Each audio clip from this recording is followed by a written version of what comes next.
කරන මූලිකම කාර්යය තමයි අපරාධයක්ද එහෙම නැත්නම් අනතුරක්ද එහෙම නැත්නම් යම් කිසි සිදුවීමක් ස්වභාවික ආපදාවක් වගේ අවස්ථාවකින් මේ මරණය සිද්ධ වුණාද කියලා මූලික පරීක්ෂාවක් සිදු කරන එක. අපි ඒ අවස්ථාවේදී අපිට කියනවා නම් මේක අපරාධයක් කියලා. ඉතින් පස්සේ අපිට තියෙන මූලිකම කාර්යය තමයි අපරාධයක් නම් මේ අපරාධයට ලක් වූ විවිධ තැනැත්තිය සම්බන්ධයෙන් සහ ඒ අපරාධයට වගකිව අපරාධකරු නීතිය හැනට හසු කර ගැනීමෙන් පස්සේ අධිකරණ ක්‍රියාවලිය දක්වා යාමට මෙතන තියෙන විද්‍යාත්මක සාක්ෂි මොනවද කියලා හොයාගෙන ඒක ක්‍රමානුකූලව අපේ භාරයට අරගෙන අධිකරණයට යොමු කළා. එතනින් එහාට විශ්ලේෂණ ආයතනයකට නම් රජයේ රස පරීක්ෂක ආයතනය වැනි විශේෂඥ සාක්ෂියක් ලබා දී හැකි ආයතනයකට යොමු කරන්නේ. අපි ඒ අවස්ථාවේදී පරීක්ෂා කරන සියුම් පරීක්ෂාවෙන් පස්සේ අපිට ලබා ගන්න පුළුවන් සාක්ෂි කියන්නේ විද්‍යාත්මක සාක්ෂි මේකේ කැටගරි දෙකක් තියෙනවා. එකක් ජීව විද්‍යාත්මක සාක්ෂි, ඒ වගේම වෙනත් භෞතික සාක්ෂි. අපි ඒව හඳුනාගෙන මේ විදිහට අංක කිරීමක් සිදු කරනවා. ඒම අංක කිරීමක් සිදු කරන්නේ අපිට අධිකරණයේ සාක්ෂි ලබා දීමෙන් පසුව ඒ වගේම යම්කිසි අවස්ථාවක මෙවැනි අපරාධ ස්ථානයක් ප්‍රතිනිර්මාණය කිරීමෙන් පසුව ඒ වගේම අපරාධ ස්ථානයක් පැහැදිලිව හඳුනා ගැනීමෙන් පසුව වගේ කාරණා හින්දා අපි මේ විදිහට අංක කිරීමක් කරනවා. ඒ වගේම අපි අතුරු අවස්ථාවේ ඉඳලම මේ අපරාධ ස්ථානයේ සම්පූර්ණයෙන්ම ආවරණය වෙන විදිහට ඡායාරූපගත කරනවා. ඒ වගේම ඒ අපරාධ ස්ථානයේ දල සැලැස්මක් සකස් කිරීම සිදු කරනවා. ඒක අපි අතින් සකස් කරගත් දල සැලැස්මක් වගේම පරිගණක දල සැලැස්මක් විදිහට අපි සකස් කර ගැනීම සිදු කරනවා. මම මූලිකවම පැහැදිලි කරේ මේ අවස්ථාවේ අපි යම්කිසි අපරාධයකට යම්කිසි ගියාම සිදු කරන මූලිකම කරුණු ටික. ඒකට මම කියපු විදිහට ජීව විද්‍යාත්මක සාක්ෂි සහ භෞතික සාක්ෂි ලබා ගන්න අපිට විශේෂ විද්‍යුත් උපකරණ ඒ වගේම රසායනික ද්‍රව්‍ය කිහිපයක් තියෙනවා. ඒ ඉදිරියට පැහැදිලි කිරීමක් කරන්න. ඒකට මම මෙතනදී කියන්න ඕන අපිට ලබා ගන්න පුළුවන් ජීව විද්‍යාත්මක සාක්ෂි මොනවද කියලා. අපි බොහෝ දුරට මේ වගේ ස්ථානයකින් අපි අනාවරණය කරගන්න උත්සුක වෙන්නේ අපරාධකරුට අයත් ජීව විද්‍යාත්මක සාක්ෂි. ඔහුගේ ජාන විශ්ලේෂණ එහෙම නැත්නම් DNA පරීක්ෂාවක් සඳහා ඔහුගේ ගන්න පුළුවන් ජීව විද්‍යාත්මක ද්‍රව්‍ය ඒ වගේම ඔහු පැළඳි ඇඳුම් පැළඳුම් සපත්තු ඒ වගේම භාවිතා කරන ලද ආයුධ අන්න ඒ වගේ දේවල් වලින් අපිට ලබා ගන්න පුළුවන් භෞතික සාක්ෂි. ඒව මොනවද කියලා ඉදිරියේ පැහැදිලි කිරීමක් කරනවා.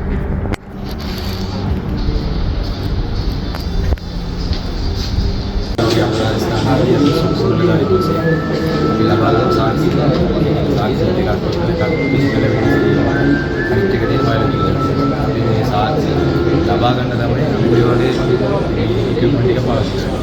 මේක තියෙන්නේ පළවෙනි ලෙවල් අංග කිරීමට කරන්න අපි මෙතන තියෙනවා සීන් එකේ මේ සීන් එකේදී අංග කරලා තියෙනවා. මේ අංග කරලා තියෙන්නේ සාක්ෂි වල තියෙන ප්‍රමුඛ දානවා. ඒකෙන් ප්‍රයොරිටි එක තමයි ගන්න.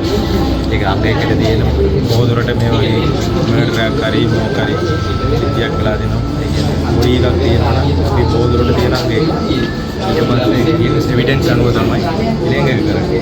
එයාට පියක් තියෙනවා. ඒ පිට අංග දෙක කියනවා. ඒ වගේ අපි අනුගමනය කරනවා. ඉලෙන්ග තමයි. ඒ වගේ බයොලොජිකල් එවිඩන්ස් අපි අර ඉන්වර්ටි ආකාරව හඳුනා ගන්න මේ කිමිකල් ටික පාවිච්චි කරනවා. ඉස්සෙල්ලා මේ තියෙන බ්ලඩ් ID කියලා. මේ බ්ලඩ් ID එකේ අපි ගන්න මේ ලේද නැද්ද කියලා හොයන්නේ. සාමාන්‍ය අපරාධ ස්ථාන වලට ගියා නම් අපරාධ ස්ථානයේ තියෙන පුළුවන් බුලට් කියලා පාරේ ඒකේ ලේ පාට් සමාන පාටට මේ තියෙන සාක්ෂිය තියන්න පුළුවන්. එතකොට අපි ඒක නිවැරදි ආකාරව ලේද නැද්ද කියලා හොයන්න තමයි බ්ලඩ් ID පාවිච්චි කරන්නේ. මේකේ තියෙන පොඩි පවුච් එකක්. මේ පවුච් එකේ තියෙන ටියුබ් තුනක් තියෙනවා. මේක වීදුරු ටියුබ් තමයි තියෙන්නේ. අපි සාමාන්‍ය ලේ සාම්පලයක් තියෙනවා කියලා හඳුනාගෙන අපි ලේ සැම්පල් එකෙන් ගන්න පුළුවන් ෆිල්ටර් පේපර් තියෙනවා මේ. මේ ෆිල්ටර් පේපර් එකෙන් ගන්න පුළුවන් සාම්පල් එක. මේ සාම්පල් අරගෙන මේ පවුච් එක ඕපන් කරලා මේකට දාලා අපිට ඊට පස්සේ තියෙන අපිට මේ පවුච් එකේ මේ වහලා මේ ටියුබ් තුනම කඩන්න තියෙනවා. කඩපුවම මේ පාට ඉන්ඩිකේටර් එක කියන්නේ පාට වගේ ආවොත් අපිට නිවැරදි ආකාරව ලේ කියලා හඳුනා ගන්න පුළුවන්. එතකොට ඊළඟ එක තියෙන්නේ බූස්ටර් ඔෆ් ගේ. මේක අපි පාවිච්චි කරන්නේ මිනිස් ලේ දෙක සතුන්ගේ ලේ දෙක. සාමාන්‍ය අපරාධිකාරී සමගවන්නේ සතුන් කෙලේ දාලා එහෙම කරන්න පුළුවන්. ඒක නිවැරදි ආකාරයෙන් අපිට බෝධුරට ඕන වෙන්නේ මිනිස් මේ කියන ලෙක්ටි ඕන වෙන්නේ අපිට වඩා ඒක නිවැරදි ආකාරයෙන් වලට ගන්න බ්ලූටර් ඉංග්‍රීසි තියෙනවා. මේක තියෙනවා. මේ වගේ එකක් තියෙනවා.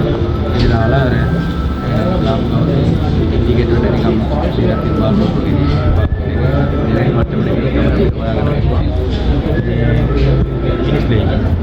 ඉලෙකකදී යමු සෙමිනල් ලයිටි ඒක සුප්‍රාන ශාලිය වගේ දේවල් හොයාගන්න මේකත් ඒ සාම්පල් එක අරගෙන මේක දාලා මේ කඩලා මේ පාට කරනවා මේ පාටෙන් අපිට හොයාගන්න පුළුවන් මේ සුප්‍රාන තියෙනවා මේ වගේ කෙමිකල් එක අපිට වාසියක් වෙන්නේ බොහොම අපිට නිවැරදි සාක්ෂියක් හොයාගන්න පුළුවන් නැත්නම් උඩ අපිට වීරම අපි මේක සාම්පල් කලෙක්ට් කරලා අපි ඒකවල පරීක්ෂා කරනවා යාලට ගොඩක් වීරම වෙනවා මේකට දාලා කෙමිකල් දාලා ඒක හොයාගන්න ඒක අපි නිවැරදි සාක්ෂිය හොයාගන්න මේ තව එකක් තියෙනවා ලුමිනස් මේ ලුමිනස් ගොඩක් කියන රාජ්‍යමාන කියන්නේ මොකක්ද සීන් එකකට ක්‍රයිම් සීන් එකේදී ඒ ක්‍රයිම් සීන් එක හොදලා දාලා කියන්නේ බොඩි සමහර විට බොඩි හම්බෙන්න පුළුවන් වෙන තැනක සිද්ධිය වෙන්න පුළුවන් තව දෙනකට අපිට නිවැරදි ස්ථානේ අපි හොයාගෙන ඉන්න බලද්දී අපිට නිකම් බලනකොට තේරෙන්නේ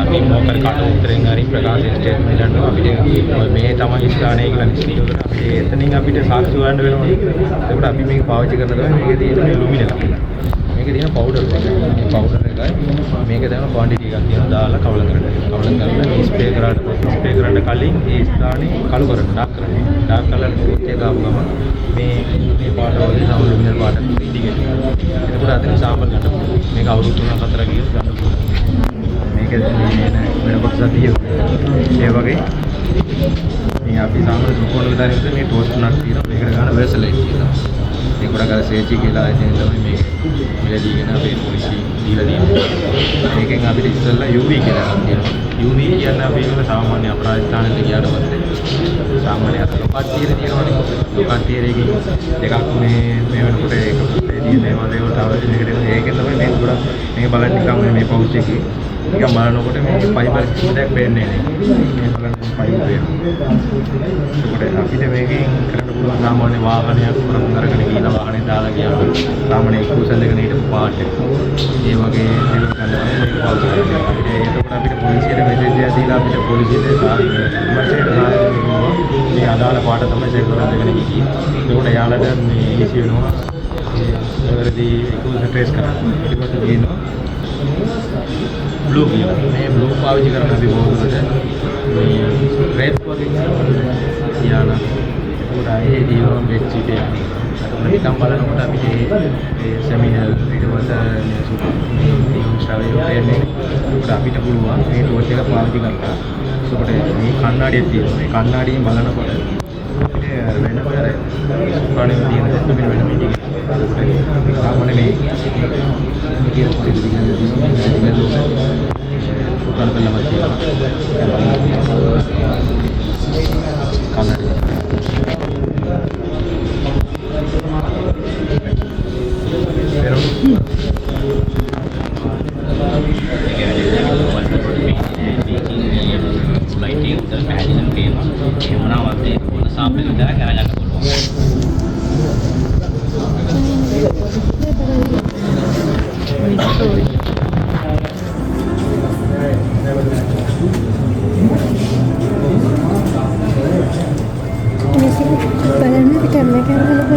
Sebenarnya අපි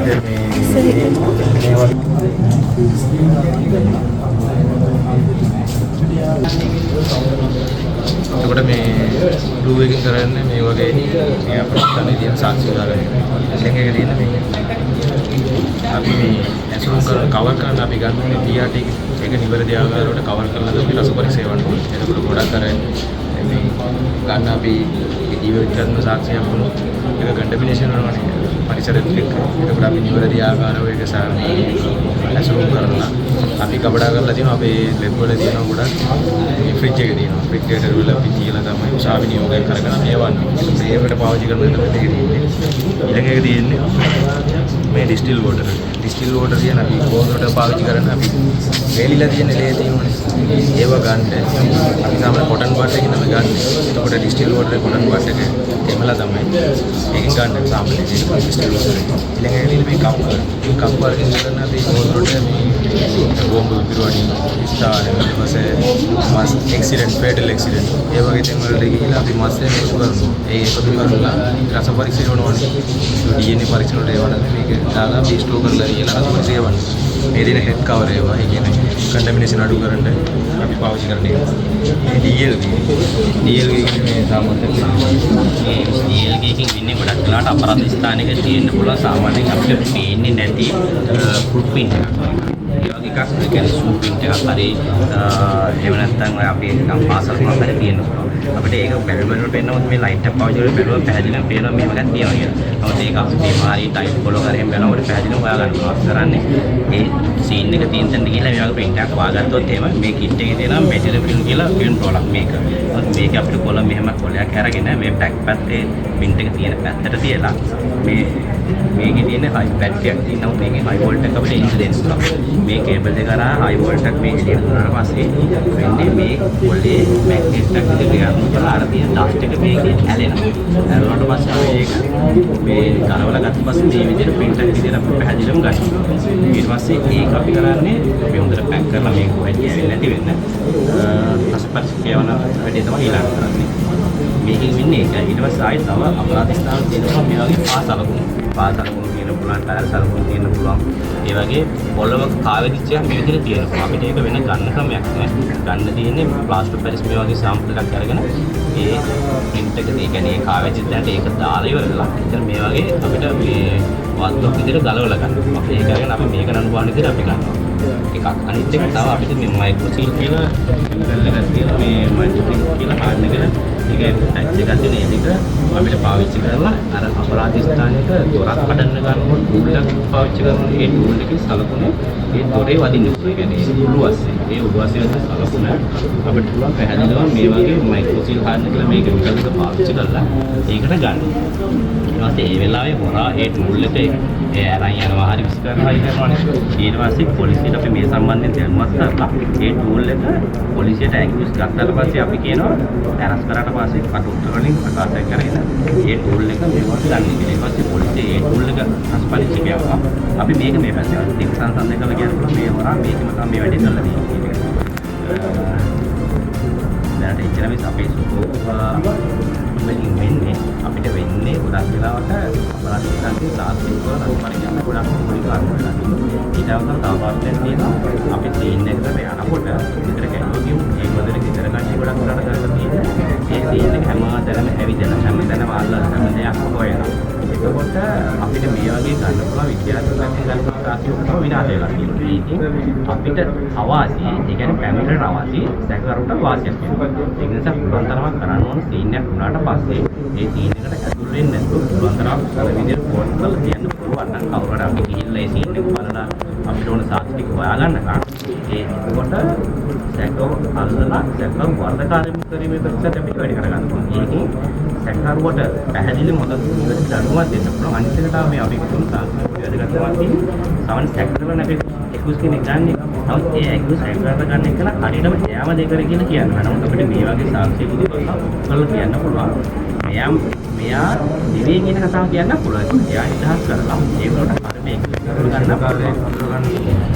ඒ වගේ පුතාන් කියනවා. ඒකෙන් සැකයට ගන්න හරි වැරදි කෙනා ඇත්තටම අතුලට යවලා හරි එක්කෙනා කියන්නේ දෙයක් කරුක් නැති කෙනා අපිට ඒවන පුළුවන් ප්‍රවණතාවයකුත් තියෙනවා. අන්න ඒකයි අපි කොයි පාට් එක වෙන්නේ. ඊට පස්සේ මෙතන තියෙන මිනිස්සු අනිත් වෙනකනේ. එතකොට අපරාධ ස්ථානයක ක්‍රයිම් සීන් එකක් දැක්කම පස්සේ ඒකේ සොකෝ නිලධාරීන් මොන එවිඩන්ස් ද කලෙක්ට් කරන්න කියන එක ගැන පොඩි අවබෝධයක් මෙතන දුන්නා. ඒකට පාවිච්චි කරන දේවල්.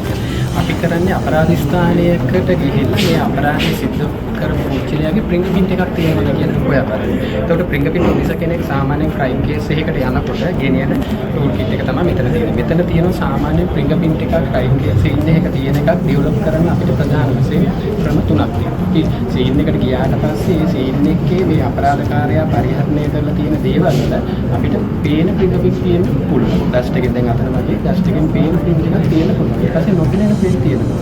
තව තියෙනවා අර වගේම කාලදී සටහන් තියෙනවා පුළුවන්. හැබැයි එතන අපි ගොඩක් කරන්නේ නොපෙනෙන සටහන හොයාගන්න පාවිච්චි කරන දේවල් තමයි තියෙන්නේ. එතන තියෙන පවුඩර් වර්ග තියෙනවා, එක එක කලර් වලින් තියෙනවා. එතකොට මේ පවුඩර් එකක් යූස් කරලා ෆින්ගර්ප්‍රින්ට් එකක් ඩෙවලොප් කරන්න පුළුවන් එක ක්‍රමයක්. ඊට පස්සේ රසායනික ද්‍රව්‍ය තියෙනවා, රසායනික දියර තියෙනවා, ස්මෝල් පාර්ටිකල් රීජන් මේ වගේ දේවල් මේක පාවිච්චි කරන්නේ සාමාන්‍යයෙන් අපි ක්‍රයිම් සීන් එකට යනකොට ක්‍රයිම් සීන් එකේ තියෙන අපරාධකාරයා පරිහරණය කරලා තියෙන දේවල් දෙවිලා තියෙනවා නම් වගේ අපි ඒකට පවුඩර් එකක් යූස් කරන්න බෑ. එහෙමනම් මෙන්න මේ දියරයක් පාවිච්චි කරලා ෆින්ගර්ප්‍රින්ට් එකක් ඩෙවලොප් කරන්න පුළුවන්. ඊට අමතරව තව ක්‍රමයක් තියෙනවා. මෙතන මේ නැටුමක් තියෙන මේ සාමාන්‍ය වෙන්නේ මේ අපි නෝමල් පාවිච්චි කරන සුදු ගම් එක පාවිච්චි කරලා අපිට ෆින්ගර්ප්‍රින්ට් එකක් ඩෙවලොප් කරන්න පුළුවන්. දැන් සරල උදාහරණයක් ගන්න මම හවුස් එකේ ඉන්න උනාට පස්සේ ඒ හවුස් එකේ එකට අර අදාළ පොලිසියට දැනෙන්න ගියා. පොලිසිය කියලා සීනියක් බලලා ඒගොල්ලෝ ඒක විසඳන්න ගෙන්නන්න සොකෝනික දාරින් ගෙන්නන්න පුළුවන්, ෆින්ගර්ප්‍රින්ට් එක දාරින් ගෙන්නන්න පුළුවන්, තව නිදසුනක් ගෙන්නන්න පුළුවන්. ඒකට අපි ෆින්ගර්ප්‍රින්ට් එක දාරින් ගියාට පස්සේ කම්ප්ලේන් එක කියනවා මෙන්න මේ දේවල් වෙනස් කරලා තියෙනවා කියලා. ඒකම සරල අල්මාරිය අතන ඉතින් දස්තරම් වල අරන් ගියා. මේකේ තිබ්බ බොක්ස් එකේ එළියට දාලා තියෙනවා. තව දේවල් වල එළියට දාලා තියෙනවා. එතකොට අපිට අයිඩියා එකක් ගන්න පුළුවන් මේ ඇදලා තියෙන දේවල් අපි මොන පවුඩර් එකක් පාවිච්චි කරනවද, කෙමිකල් එකක් පාවිච්චි කරනවද, නැත්නම් මේ වගේ ක්‍රමයක් පාවිච්චි කරනවද මේකේ සටහනක් වර්ධනය කරන්න පුළුවන් කියන්නේ. අපි මේ ෆින්ගර්ප්‍රින්ට් එකක් සාමාන්‍යයෙන් පවුඩර් වගේ ඩෙවලොප් කරාට පස්සේ මෙන්න මේ වගේ සටහනක් තමයි තියෙනවා. කාචේ අරගෙන බලන්න පුළුවන් කෙනෙකුට. පොස් පහත් කළ සාමාන්‍ය මට්ටමේ පැහැදිලි මට්ටමක් කෙනෙකුට බලන්න. එතකොට මෙන්න මේ බොටල් එකේ තියෙනවා මේකත් මේ පවුඩර් මගින් නොපෙනෙන සටහනක් වර්ධනය කරලා තියෙන්නේ. පේන සටහනක් බවට පත් කරලා අපි එහෙම සටහනක් වර්ධනය කරාට පස්සේ කරන්නේ මේක සාමාන්‍යයෙන් අපි ලේබල් කරලා ඉවරලා ඊට පස්සේ මේක ෆොටෝග්‍රාෆ් කරනවා. ෆොටෝග්‍රාෆ් කරලා ඉවරලා ඒක අරගෙන තමයි ඉස්සරහට මැචින් පාර්ට් එක අපි යන්නේ. සාමාන්‍යයෙන් මේ ක්‍රයිම් සීන් වල තිබ්බ මේ වගේ මාක් කරලා ෆොටෝග්‍රාෆ් කරාට පස්සේ ගන්න මේ කොටස් තමයි තියෙන්නේ. මේක තමයි මැචින් පාර්ට් එකට අපි ඉස්සරහට ඊළඟට යන්නේ. අපි සාමාන්‍යයෙන් අර මං කිව්වේ උදාහරණයක් ගත්තේ ගෙදරක් කඩලා තියෙනවනේ. එතකොට ගෙදර මේ වගේ ප්‍රින්ට් එකක් මාක් කරාට පස්සේ අපිට ඒ වෙලාවේ කියන්න බෑ මේක ගෙදර පුද්ගලයෙක්ද එහෙම නැත්නම් බාහිරින් ආව හොරාගෙද කියලා කියන්න බෑ. එහෙමනම් අපි මෙහෙම ප්‍රින්ට් එකක් දෙමුත් මේ ආයතනයක හරි නැත්නම් කාර්යාලයේ ගෙදර ඉන්න අය ප්‍රින්ට් අපි පිට ගන්න. ඒකට වෙනම ෆෝමැට් එකක් තියෙනවා. ඒකේ අරගෙන ඉවරලා ඊට පස්සේ අපි බලනවා මේකත් එක්ක ගෙදර අයගේව සමාන වෙනවද. ඒකට සමාන වෙන ඒවා තියෙනවා නම් ඒවා අයින් කරලා ඉතුරු ඒවා තමයි අපි සැකකාරයාගේ නැත්නම් හොරාගේ අපරාධකාරයෙක් කියලා නිගමනය කරන්නේ. ඒක අරගෙන ඊට පස්සේ අපි ගාව ක්‍රිමිනල් ඩේටාබේස් එකක් තියෙනවා. ওই ක්‍රිමිනල් ඩේටාබේස් එකේ තියෙන්නේ අපරාධකාරය කියන අධිකරණ මගින් මහා අධිකරණ හා මහේස්ත්‍රාත් අධිකරණ වල වරද කරපු අයගේ ෆින්ගර්ප්‍රින්ට් අරගෙන ඩේටාබේස් එකක් හදලා තියෙනවා. ඒකට මේ අර ක්‍රයිම් සීන් එකෙන් හොයාගත්ත ෆින්ගර්ප්‍රින්ට් එක අපි මේ ඩේටාබේස් එකත් එක්ක මැච් කරලා බලනවා. අපි එතෙන්ට යන්න කලින් සාමාන්‍ය ෆින්ගර්ප්‍රින්ට් එක කොහොමද ඩෙවලොප් වෙන්නේ කියන එක මම පොඩි ප්‍රැක්ටිකල් එකක් කරලා දෙන්නම්. කවුරු හරි දෙන්නෙක් හරි කමන්නේ ඇඟිලි දෙකක් තුනක් මේ පැත්තේ තියෙන මම පොඩ්ඩක් නොපෙනෙන සටහනක් කොහොමද මේ සටහනක් බවට වර්ධනය කරන්නේ කියන එක දෙන්න. හරි මෙතන තියෙන්නේ දැන් අපි මේ පේපර් එකක වගේ පාවිච්චි කරන්න පුළුවන් මැග්නට් පවුඩර් එකක් තියෙන්නේ. මේකත් කලර් කීපයකින් තියෙනවා. දැන් මේ පේපර් එකේ කලර් එකට පොඩ්ඩක් අපි වෙනස් කලර් එකක් තමයි පාවිච්චි කරන්නේ. ඒක තමයි print එක සාමාන්‍ය ඩෙවලොප් වෙලා තියෙන්නේ. මේක සාමාන්‍ය අර print එක හරි මෙහෙම ගත්තම පේන සටහන බවට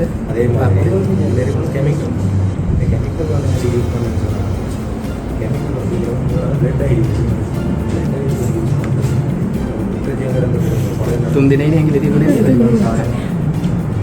මෙන්න අර කාචේ අරගෙන බලන්න පුළුවන් තව පොඩ්ඩක් මේක මේවත් ලං කරලා බලන්න.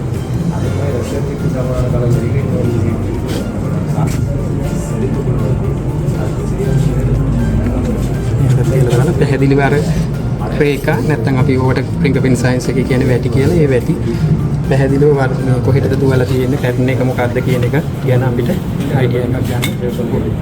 ওই විදිහට තමයි අපි අර අපරාධකාරය අල්ලලා තියෙන දේවල් වල ෆින්ගර්ප්‍රින්ට්ස් එකක් තියෙන්නේ කොහොමද කියලා ඩෙවලොප් කරලා ගන්න. ඊට පස්සේ මේක තමයි මම අර කිව්ව විදිහට ලේබල් කරලා ෆොටෝග්‍රාෆ් කරලා අපි මැචින් පාර්ට් එක ඉස්සරහට යන්නේ. එතකොට දැනට අපේ ඩේටාබේස් එකක් තියෙනවා. ඒ ඩේටාබේස් එකෙන් මැචින් පාර්ට් එක වෙන්නේ කොහොමද කියන එක අතනින් පැහැදිලි කිරීමක් කරනවා. ඔටෝමේටඩ් ෆින්ගර්ප්‍රින්ට් identification system කියන එකේ සර්ගේ ඇඟේ සටහන් හඳුනා ගැනීම පද්ධතිය. මේක විශේෂත්වය තමයි ලංකාවේ මේක හදලා තියෙන ලංකාවේ මුදලක් පිටරට යවන්නේ නැතුව ලංකාවේ අපේ ඇඟේ සටහන් විශේෂත්වයයි කොළඹ කැම්පස් එකේ අය එකතු කරලා තමයි මේක හදලා තියෙන්නේ. මේක විශේෂත්වය තමයි ශ්‍රී ලංකාවේ සියලුම අධිකරණ තියෙන පුද්ගලයන් වරදකරයෙක් වුණාට පස්සේ ඒ පුද්ගලයන්ගේ සියලුම data මේකට ඇතුළත් කරලා තියෙනවා. ඇඟේ හැම data මේකට ඇතුළත් කරලා තියෙන්නේ. ඒ වගේම අපරාධ ස්ථානයක තිබිලා සොයාගන්න ඇඟේ සටහන් මම කියලා දැන් ගත්තා වගේ පොඩි කෑලිනේ අහුවෙන්නේ. ඒ වගේ කෑලි අපි මේකට සිස්ටම් එකට අප්ලෝඩ් කරනවා. අප්ලෝඩ් කරලා පස්සේ අපේ මේ database එකේ තියෙන ක්‍රිමිනල්ස් කරපු පුද්ගලයන්ගේ ඇඟේ සටහන් අතර බලනවා. පොඩි පාර්ට් එකක් දාලා බලනවා මේකේ ටැලි වෙනවා කියලා. ඒ කියන්නේ අපේ වැට ලක්ෂණ වලට ටැලි වෙනවා කියලා බලනවා. ටැලි වුණාට පස්සේ අපේ report එක කරගෙන නීතිමය කටයුතු වලට යන්න පුළුවන්. ඒ වගේම අපි ජොබ් එකකට ඇප්ලයි කරද්දී පසුබිම් වාර්තාව, පොලිස් වාර්තාව, ක්ලියරන්ස් රිපෝට් වගේ ලබා ගන්න අවස්ථාවලදී පොලිසිය අපිට එවන දේවල් අපි මේකට දාලා මේකට අප්ලෝඩ් කරලා අපලන අර ක්‍රිමිනල් හිස්ටරි එකක් තියෙන අර ඩේටාත් එක්ක මේක මැච් වෙනවද කියලා. මැච් වෙනවා. ඒක පාර්ට් එක මේක තප්පර 5ක් වගේ කාලයකදී අපි ප්‍රතිඵල ලබා දෙන්න පුළුවන් අදාළ පොලිසියට. විශේෂත්වය ඒක තමයි තියෙන්නේ. ඔය ෆින්ගර්ප්‍රින්ට් එකක් කියන්නේ සාමාන්‍ය යුනික්. ඒ කියන්නේ මේ මෙතෙක් කල් දෙන්නේ එකක් සමාන වීමේ සමාන වෙලා නැහැ. එතකොට DNA බැලුවොත් එහෙම DNA එකක් වගේ කියනවා. නමුත් DNA සමාන වෙන අවස්ථාවක් තියෙනවා. සාමාන්‍ය උන්වහන්ගේ DNA සමානයි. ඒගොල්ලෝගේ ෆින්ගර්ප්‍රින්ට් එකක් වෙනස්. හරි. ඒතරදී වාර්තාවකින් අධිකරණයේදී තීන්දුවක් ලබා දෙන්න පෙර පුද්ගලයෙක් වරදකාරයෙක් කලින් වෙලා තියෙනවද කියලා දඩුවම් වාර්තාවක් තියෙනවද කියලා බලා ගන්න පුළුවන් වුණාම අධිකරණයෙන් අපිට එවනවා ඒක තීන්දුව ලබා දීමට පෙර ඇඟ සටහන්. ඒ සටහන් ඉවර පස්සේ අපි මේකට ඒ පාර්ට් එක විදියට අපි මේකට දාලා අප්ලෝඩ් කරලා අපි බලන හිස්ටරි එක පුද්ගලයා කලින් තියෙනවද කියලා. ක්‍රිමිනල් හිස්ටරි එක. ඊට පස්සේ පෙරවැනි වාර්තාව අධිකරණයේ ඒක පොහොර දීපුවා. ඒක අපි අධිකරණයේ ඉදිරිපත් කරනවා. ඒතර ඔය දඩුවම් වැඩි වෙන්න පුළුවන්.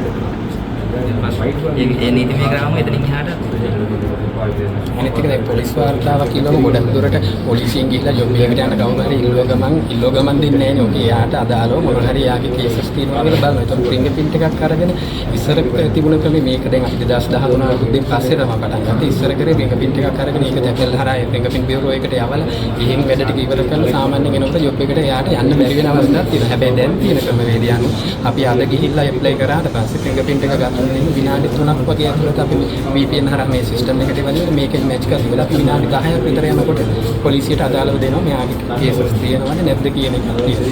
ඒ වගේ ඒක තමයි දැන් අපේ නිලධාරීන්ට මේ වෙනස් ඒ කියන්නේ සාමාන්‍ය ගොඩක් ඒවරෝනේ අපිට ඉක්මනට මේක කරගන්න පුළුවන් නේද? දැන් නැත්තම් මුල් අවස්ථාවේදී අපි කරේ හાર્ඩ් කොපි තියාගෙන ඒක මැනුවලි තමයි සර්ච් කරන්නේ. සාමාන්‍යයෙන් අපරාධ ස්ථානයක තියෙන දේකුත් මැනුවල් තමයි බලන්නේ.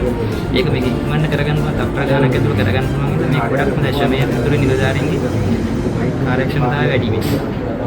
හරි මේකේ ප්‍රතිඵල අපිට 100% කරන්න පුළුවන්. අපිට මේක කාටත් ප්‍රශ්නයක් තියෙනවා නම් මේකේ නම් ප්‍රතිඵල ප්‍රශ්නයක් තියෙනවා නම් අපිට පුළුවන් මැනුවල් බලන්න. අපි කවදාවත් මේක අපි ඇඟිලි සටහන් කාර්යාංශයේ කවදාවත් මැනුවල් සාක්ෂියක් යන්නේ නැහැ අපිට. වැරදියක් අපි එළියට දෙන්නේ නැහැ. අපි 100% කරන්න කරනවා මේක. හරි මෙතන තියෙනවා අපේ තව සිස්ටම් එකක් මේක තමයි සංක්‍රීය මුහුණුවලින් හඳුනාගැනීමේ පද්ධතිය. අපි දැන් අතන ඉස්සෙල්ලා කතා වුණා ෆින්ගර්ප්‍රින්ට් එක එක පුද්ගලයාට අනන්‍යතාවයක් තියෙන දෙයක් කියලා. මේකත් ඒ වගේ සිස්ටම් එකක් තමයි.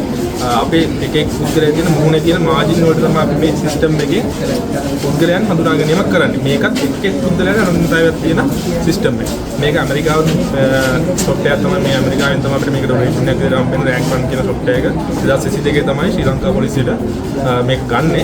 තාම ඩෙවලොප් කරගෙන යනවා.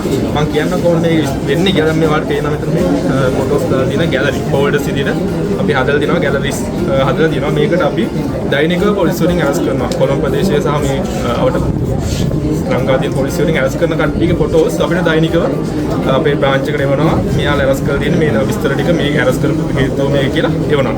ඊට පස්සේ අපි ඒ වගේම IRC ඔයාලා IRC කියන දැම්මක් තියෙනවා. දැන් මෙයා පිටින් කරන වැඩි දෙකක් කරාම මේ පුද්ගලයා IRC වෙනවා. ඊට පස්සේ IRC කට්ටියගේ ෆොටෝස් අරන් ඒ වගේ ෆොටෝස් අපි ඇරස් කරන්නේ මේකට එවනවා.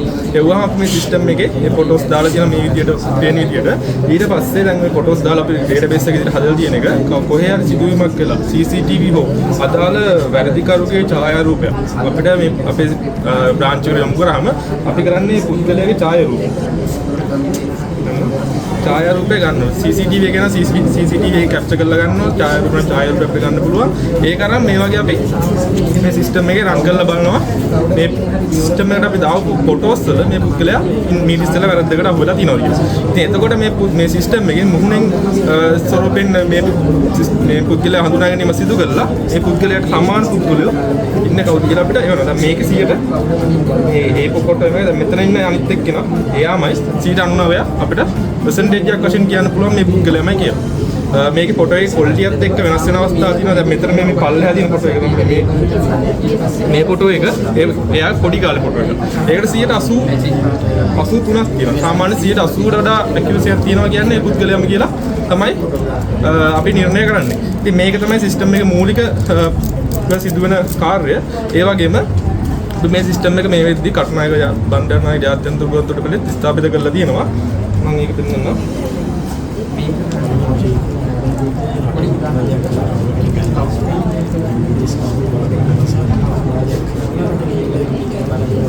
දැන් අපි මේ සිස්ටම් එකෙන් කරපු සොයා පුද්ගල හඳුනා ගැනීම සිදුවීමක් තමයි මම මේ පෙන්නන්නේ. දැන් මේ තියෙන ෆොටෝ එක අපිට මේ සිස්ටම් එකට පොලිස් මට්ටමේ අරස් කරලා ඒ පුද්ගලයේ ෆොටෝ එක. දැන් මේ සිදුවීම වල දන්නේ නැති 2024 1/22 වෙනිදා බෙලියත්ත පංච පුද්ගල ඝාතනයක් වුණා වෙඩි තියලා පස් දෙනෙක් මැරුණා. ඒ සිදුවීම ෂූට් තමයි දැන් මේ වීඩියෝ එකේ මෙතන ඔයාලට පේනවා උස්ස පුද්ගලයෙක් ඉන්නවා. ඔය සිගරට් එකක් බොන වීඩියෝ එකක් තියෙන්නේ පුද්ගලයා ඇවිල්ලා කඩයක් ගාව මේ ෂූට් එකේ අඳුරගන්න ඒ උනාට පුද්ගලයාගේ විස්තර මුකුත් දන්නේ නැහැ. කොහෙද ගෙවල් ඇඩ්‍රස් මුකුත්ම දන්නේ නැහැ.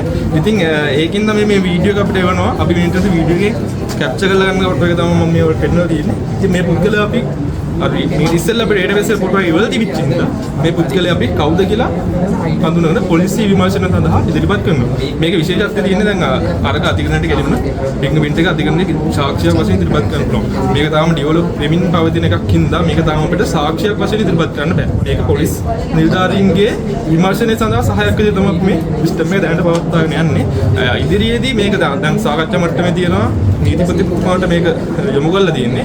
ඉදිරි සාකච්ඡාවලදී මේක අධිකරණයේ සාක්ෂියක් විදිහට ඉදිරිපත් කරන්න පුළුවන් වුණොත් අපිට ලොකු වැඩ කොටසක් මේකේ කරගන්න පුළුවන්. මේ ඒ වගේ හඳුනා ගැනීම සිදුවීමක් මේකත් සමහරට මතක ඇති.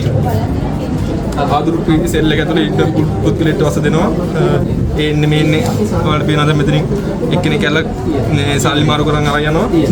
මේ පුද්ගලයා තමයි මේ කිරි පැකට් වලට වස දාලා කියලා දෙන්නේ. එතකොට මේ ෆොටෝ එක තමයි අපි කැප්චර් කරලා ගන්න. මේක PVS එකට වන්න බෑ. ඇත්තම කිව්වොත් අපි කවුද කියලා වන්න බෑනේ. දැන් ඒ වුණාට මේ පුද්ගලයා මේ ඉතිස්සෙල්ලා අපිට අරස් කරලා කොළඹ අපරාධ කොට්ටාසෙන් අරස් කරලා මද්ද්‍රව්‍ය සම්බන්ධ වැරද්දක් සඳහා ඉදිරිපත් කරලා තියෙනවා අපේ ෆොටෝ මේ ගැලරි වලට. ඊට පස්සේ අපි ඒකෙත් හඳුනා ගැනීමක් කරන මේ පුද්ගලයා 100ක් කවුද කියලා. මේ පුද්ගලයා වැරස් කරනවා මේ සිදුවීම සම්බන්ධයෙන් මනුෂ්‍ය ඝාතනයට ආධාර අනුබල දීමේ සිදුවීමට. මේ කොහොමද කියලා දන්නවද? මේ තමයි කටුනායක ජාත්‍යන්තර ගුවන්තොටුපළේ පිටවීම සහ පැමිණීම කවුළු. දැන් මේකේ තියෙනවා පේනවා මෙතන කැමරාස් සයිකල්. හැම කවුලක් ගාම කැමරාස් සයිකල් තියෙනවා. ඉතින් අපේ මේ සිස්ටම් එක මේ පද්ධතියත් එක්ක එහෙත් ගුවන්තොටුපළ පරිශ්‍රයත් ස්ථාපිත කරලා තියෙනවා. ඒකෙන් දැන් සාමාන්‍යයෙන් අධිකරණයේ වැඩිකාරයෙක් වෙච්ච පුද්ගලයෙක් වැඩිකාරයෙක් හෝ අධිකරණයේ නඩුවක් තියෙන පුද්ගලයෙක් අධිකරණයෙන් අපදිලා එළියට දානවා. අධිකරණයේ අවශ්‍යත් නියෝගයක් දෙනවා. මෙයාට රට යන්න බෑ. ට්‍රැවල් බෑන්.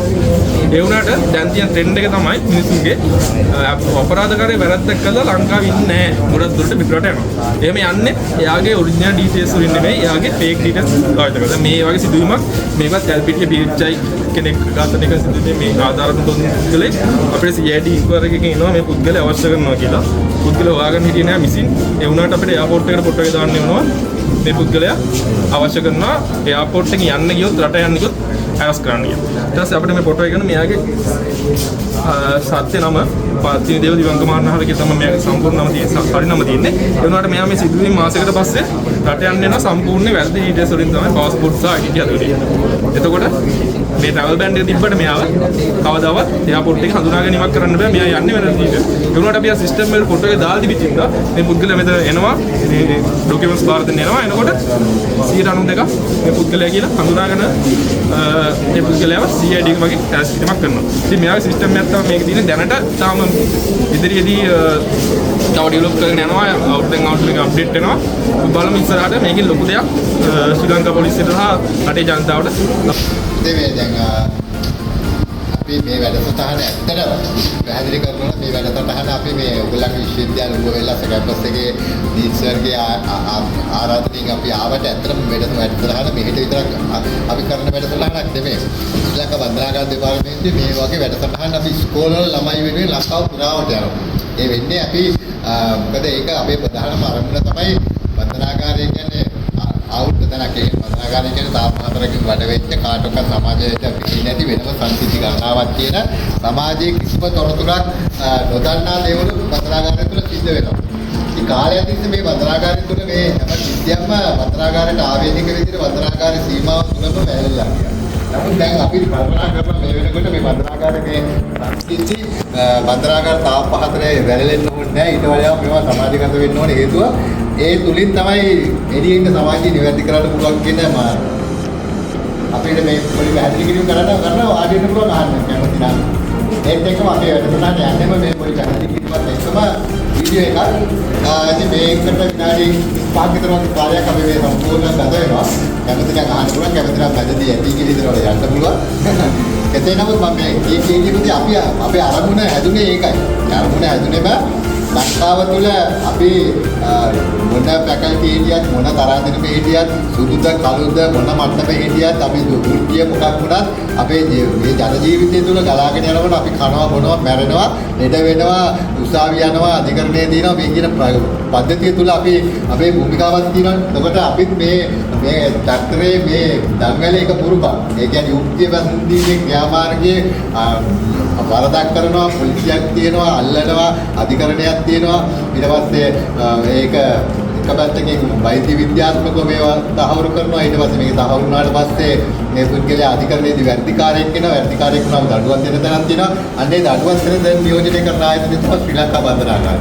එතකොට මේ දඬුවම ඒක වචන වලින් අපි අහලා තිබුණා සමහර දඬුවම් පිළිබඳව අපි හරියටම සමාජයේ දැනුවත් වෙලා නැහැ. අන්නේ නොදැනුවත් කමම මේ සමාජය තුළ නැවත නැවත එම වැරද්ද කරන්න අවස්ථාවක් ලැබෙනවා. අපි එවන්නක් නැවත නොවෙන්නට එළිය සමාජයේ ඉන්න දරුවන්ට අපි පැහැදිලි කිරීමක් කරන්න උත්සාහ කරනවා. මෙවැනි වරදකට ලක් වෙච්ච යම් කිසි පුද්ගලයෙක් බන්ධනාගාරේ ගත වුණාට පස්සේ මෙන්න මේ ආකාරයේ ගමන් මගක් තමයි අවසන් වෙන්නේ කියන එක. ඒක මොකද එහෙම වුණොත් තමයි යාට ඒ වැරද්ද කරන්න තියෙන බය වීතිකාව ඇති වෙන්නේ. අපි මේ වීතිකාව ගොඩ නැගුවේ නැත්නම් නැවත නැවත අත්අඩංගුවට බැලීමට ඒ පුද්ගලයා බන්ධනාගාර ගතීමේ ප්‍රවණතාවයක් තියෙනවා. අපි ඒ වෙනුවෙන් තෝරගත්තෙම මරණීය දඬුවමේ සිරකරුවෙක්ගේ ගමන් මඟ කියන මාතෘකාව තුල තමයි පැහැදිලි කරන්න පුළුවන්. හේතුව මොකද ලාංකීය සමාජය තුළ ලෝකයේ තියෙන නීති රීති අනුව මිනිස්සුන්ට දෙන්න පුළුවන් ලොකුම දඬුවම මරණීය දඬුවම. ඒක ලෝකයේ විවිධ රටවල් වල විවිධ ආකාරයට මේ දඬුවම ක්‍රියාත්මක නොකරන රටවල් ගණනාවක් තියෙනවා. ලංකාවේ රටවල් 27ක් මරණීය දඬුවමේ ලෝකයේ රටවල් 27ක් මරණීය දඬුවමේ ක්‍රියාත්මක වෙනවා. ඒ 27 ඇතුලේ විවිධ ආකාරයේ මරණීය දඬුවම ලබා දෙනවා. ලංකාවේ මරණීය දඬුවමේ ක්‍රියාත්මක වීම අධිරාජ්‍ය කාලයේ රාජාන්‍ය යුගයේ සිට වර්තමානයේ දක්වා විවිධ ආකාරයෙන් මේ මරණීය දඬුවම් ක්‍රියාත්මක වෙනවා. අපි අහලා තියෙනවා රාජාන්‍ය යුගයේ කාලයේදී හිසගතා දැමීම ඇතුළවා භාගය දිරීම එක ක්‍රමයන්ට මරණීය දඬුවම් සිද්ධ වෙනවා. නමුත් 1700 ගණන් වල අධිරාජ්‍යවාදීන්ගේ යුගයෙන් පස්සේ ලාංකීය බන්ධනාගාර ලංකාව තුළ නීතිය රෝමලන්දේසි නීතියත් එක්කම මේක අපේ එක්තරා සීමාවක් තුළට කොටු වෙනවා. ඒ සීමාව තුළ කියන්නේ මරණීය දඬුවම් ලබා දෙන්නේ එල්ලුම් ගහ තුළ එහෙම නැත්නම් එල්ලා මැරීම කියන සීමාවට කොටු වෙනවා. මොකද රෝමලන්දේසි නීතියේ තුලම තියෙන මරණීය දඬුවම් යම් එල්ලුම් ගහ කියන කාරණාව මතමයි. එතකොට මේ එල්ලුම් ගහත් අපි තවදුරටත් ඉතිහාසය ගැන කතා කරනවා නම් එදා අධිරාජ්‍යවාදීන්ගේ යුගයේදී රෝමලන්දේසි ඒවට කියන්නේ ලන්දේසි පෘතුගීසි යුගයේදී ඔය හැරි තැනක විරුද්ධ තැනක ඔය හැරි තැනක එළලා මරණ ක්‍රමයක් තමයි තිබුණේ. නමුත් මේක හරිය විදිහටම සුද්දගේ කාලේම නැත්නම් බ්‍රිතාන්‍ය අධිරාජ්‍යවාදී යුගයේ වෙනකොට 1879 විතර වෙනකොට බන්ධනාගාරයක් තුළදී මරණීය දඬුවම ඉස්ස කරනවා කියන ක්‍රමවේදය යටතටපත් වුණා. ඒ අනුව ස්ථාපිත කරපු බන්ධනාගාර දෙකක් තියෙනවා. ඒ බන්ධනාගාර දෙක තමයි වැලිකඩ සහ බෝගම්බර බන්ධනාගාර දෙක.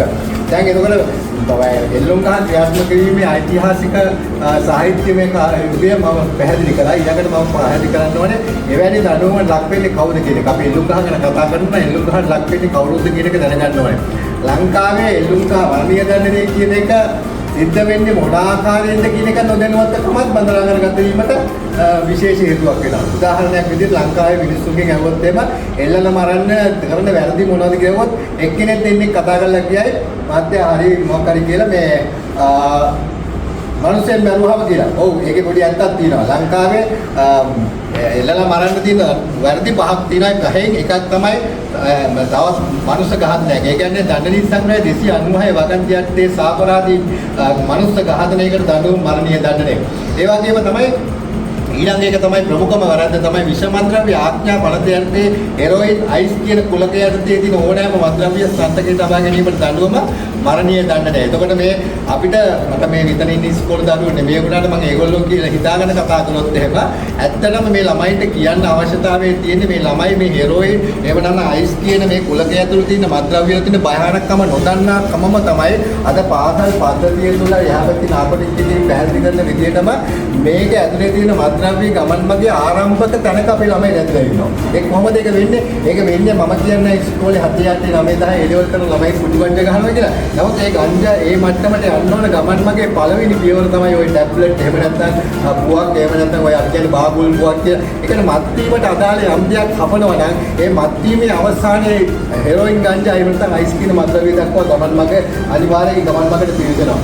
කාරණා වැදගත් වෙන්නේ අපිට මේ ගමන් මගේ යන මිනිස්සු අතර එහෙම හෙරොයින් අයිස් කියන කුලක යටතේ තියෙන මද්‍රව්‍ය සන්තකේ ග්‍රෑම් 2ක් උදේ සන්තකේ තබා ගැනීමට දඬුවම මරණීය දඬනය. ඒකෙන්ද අපි දැන් දෙකක් කිව්වා.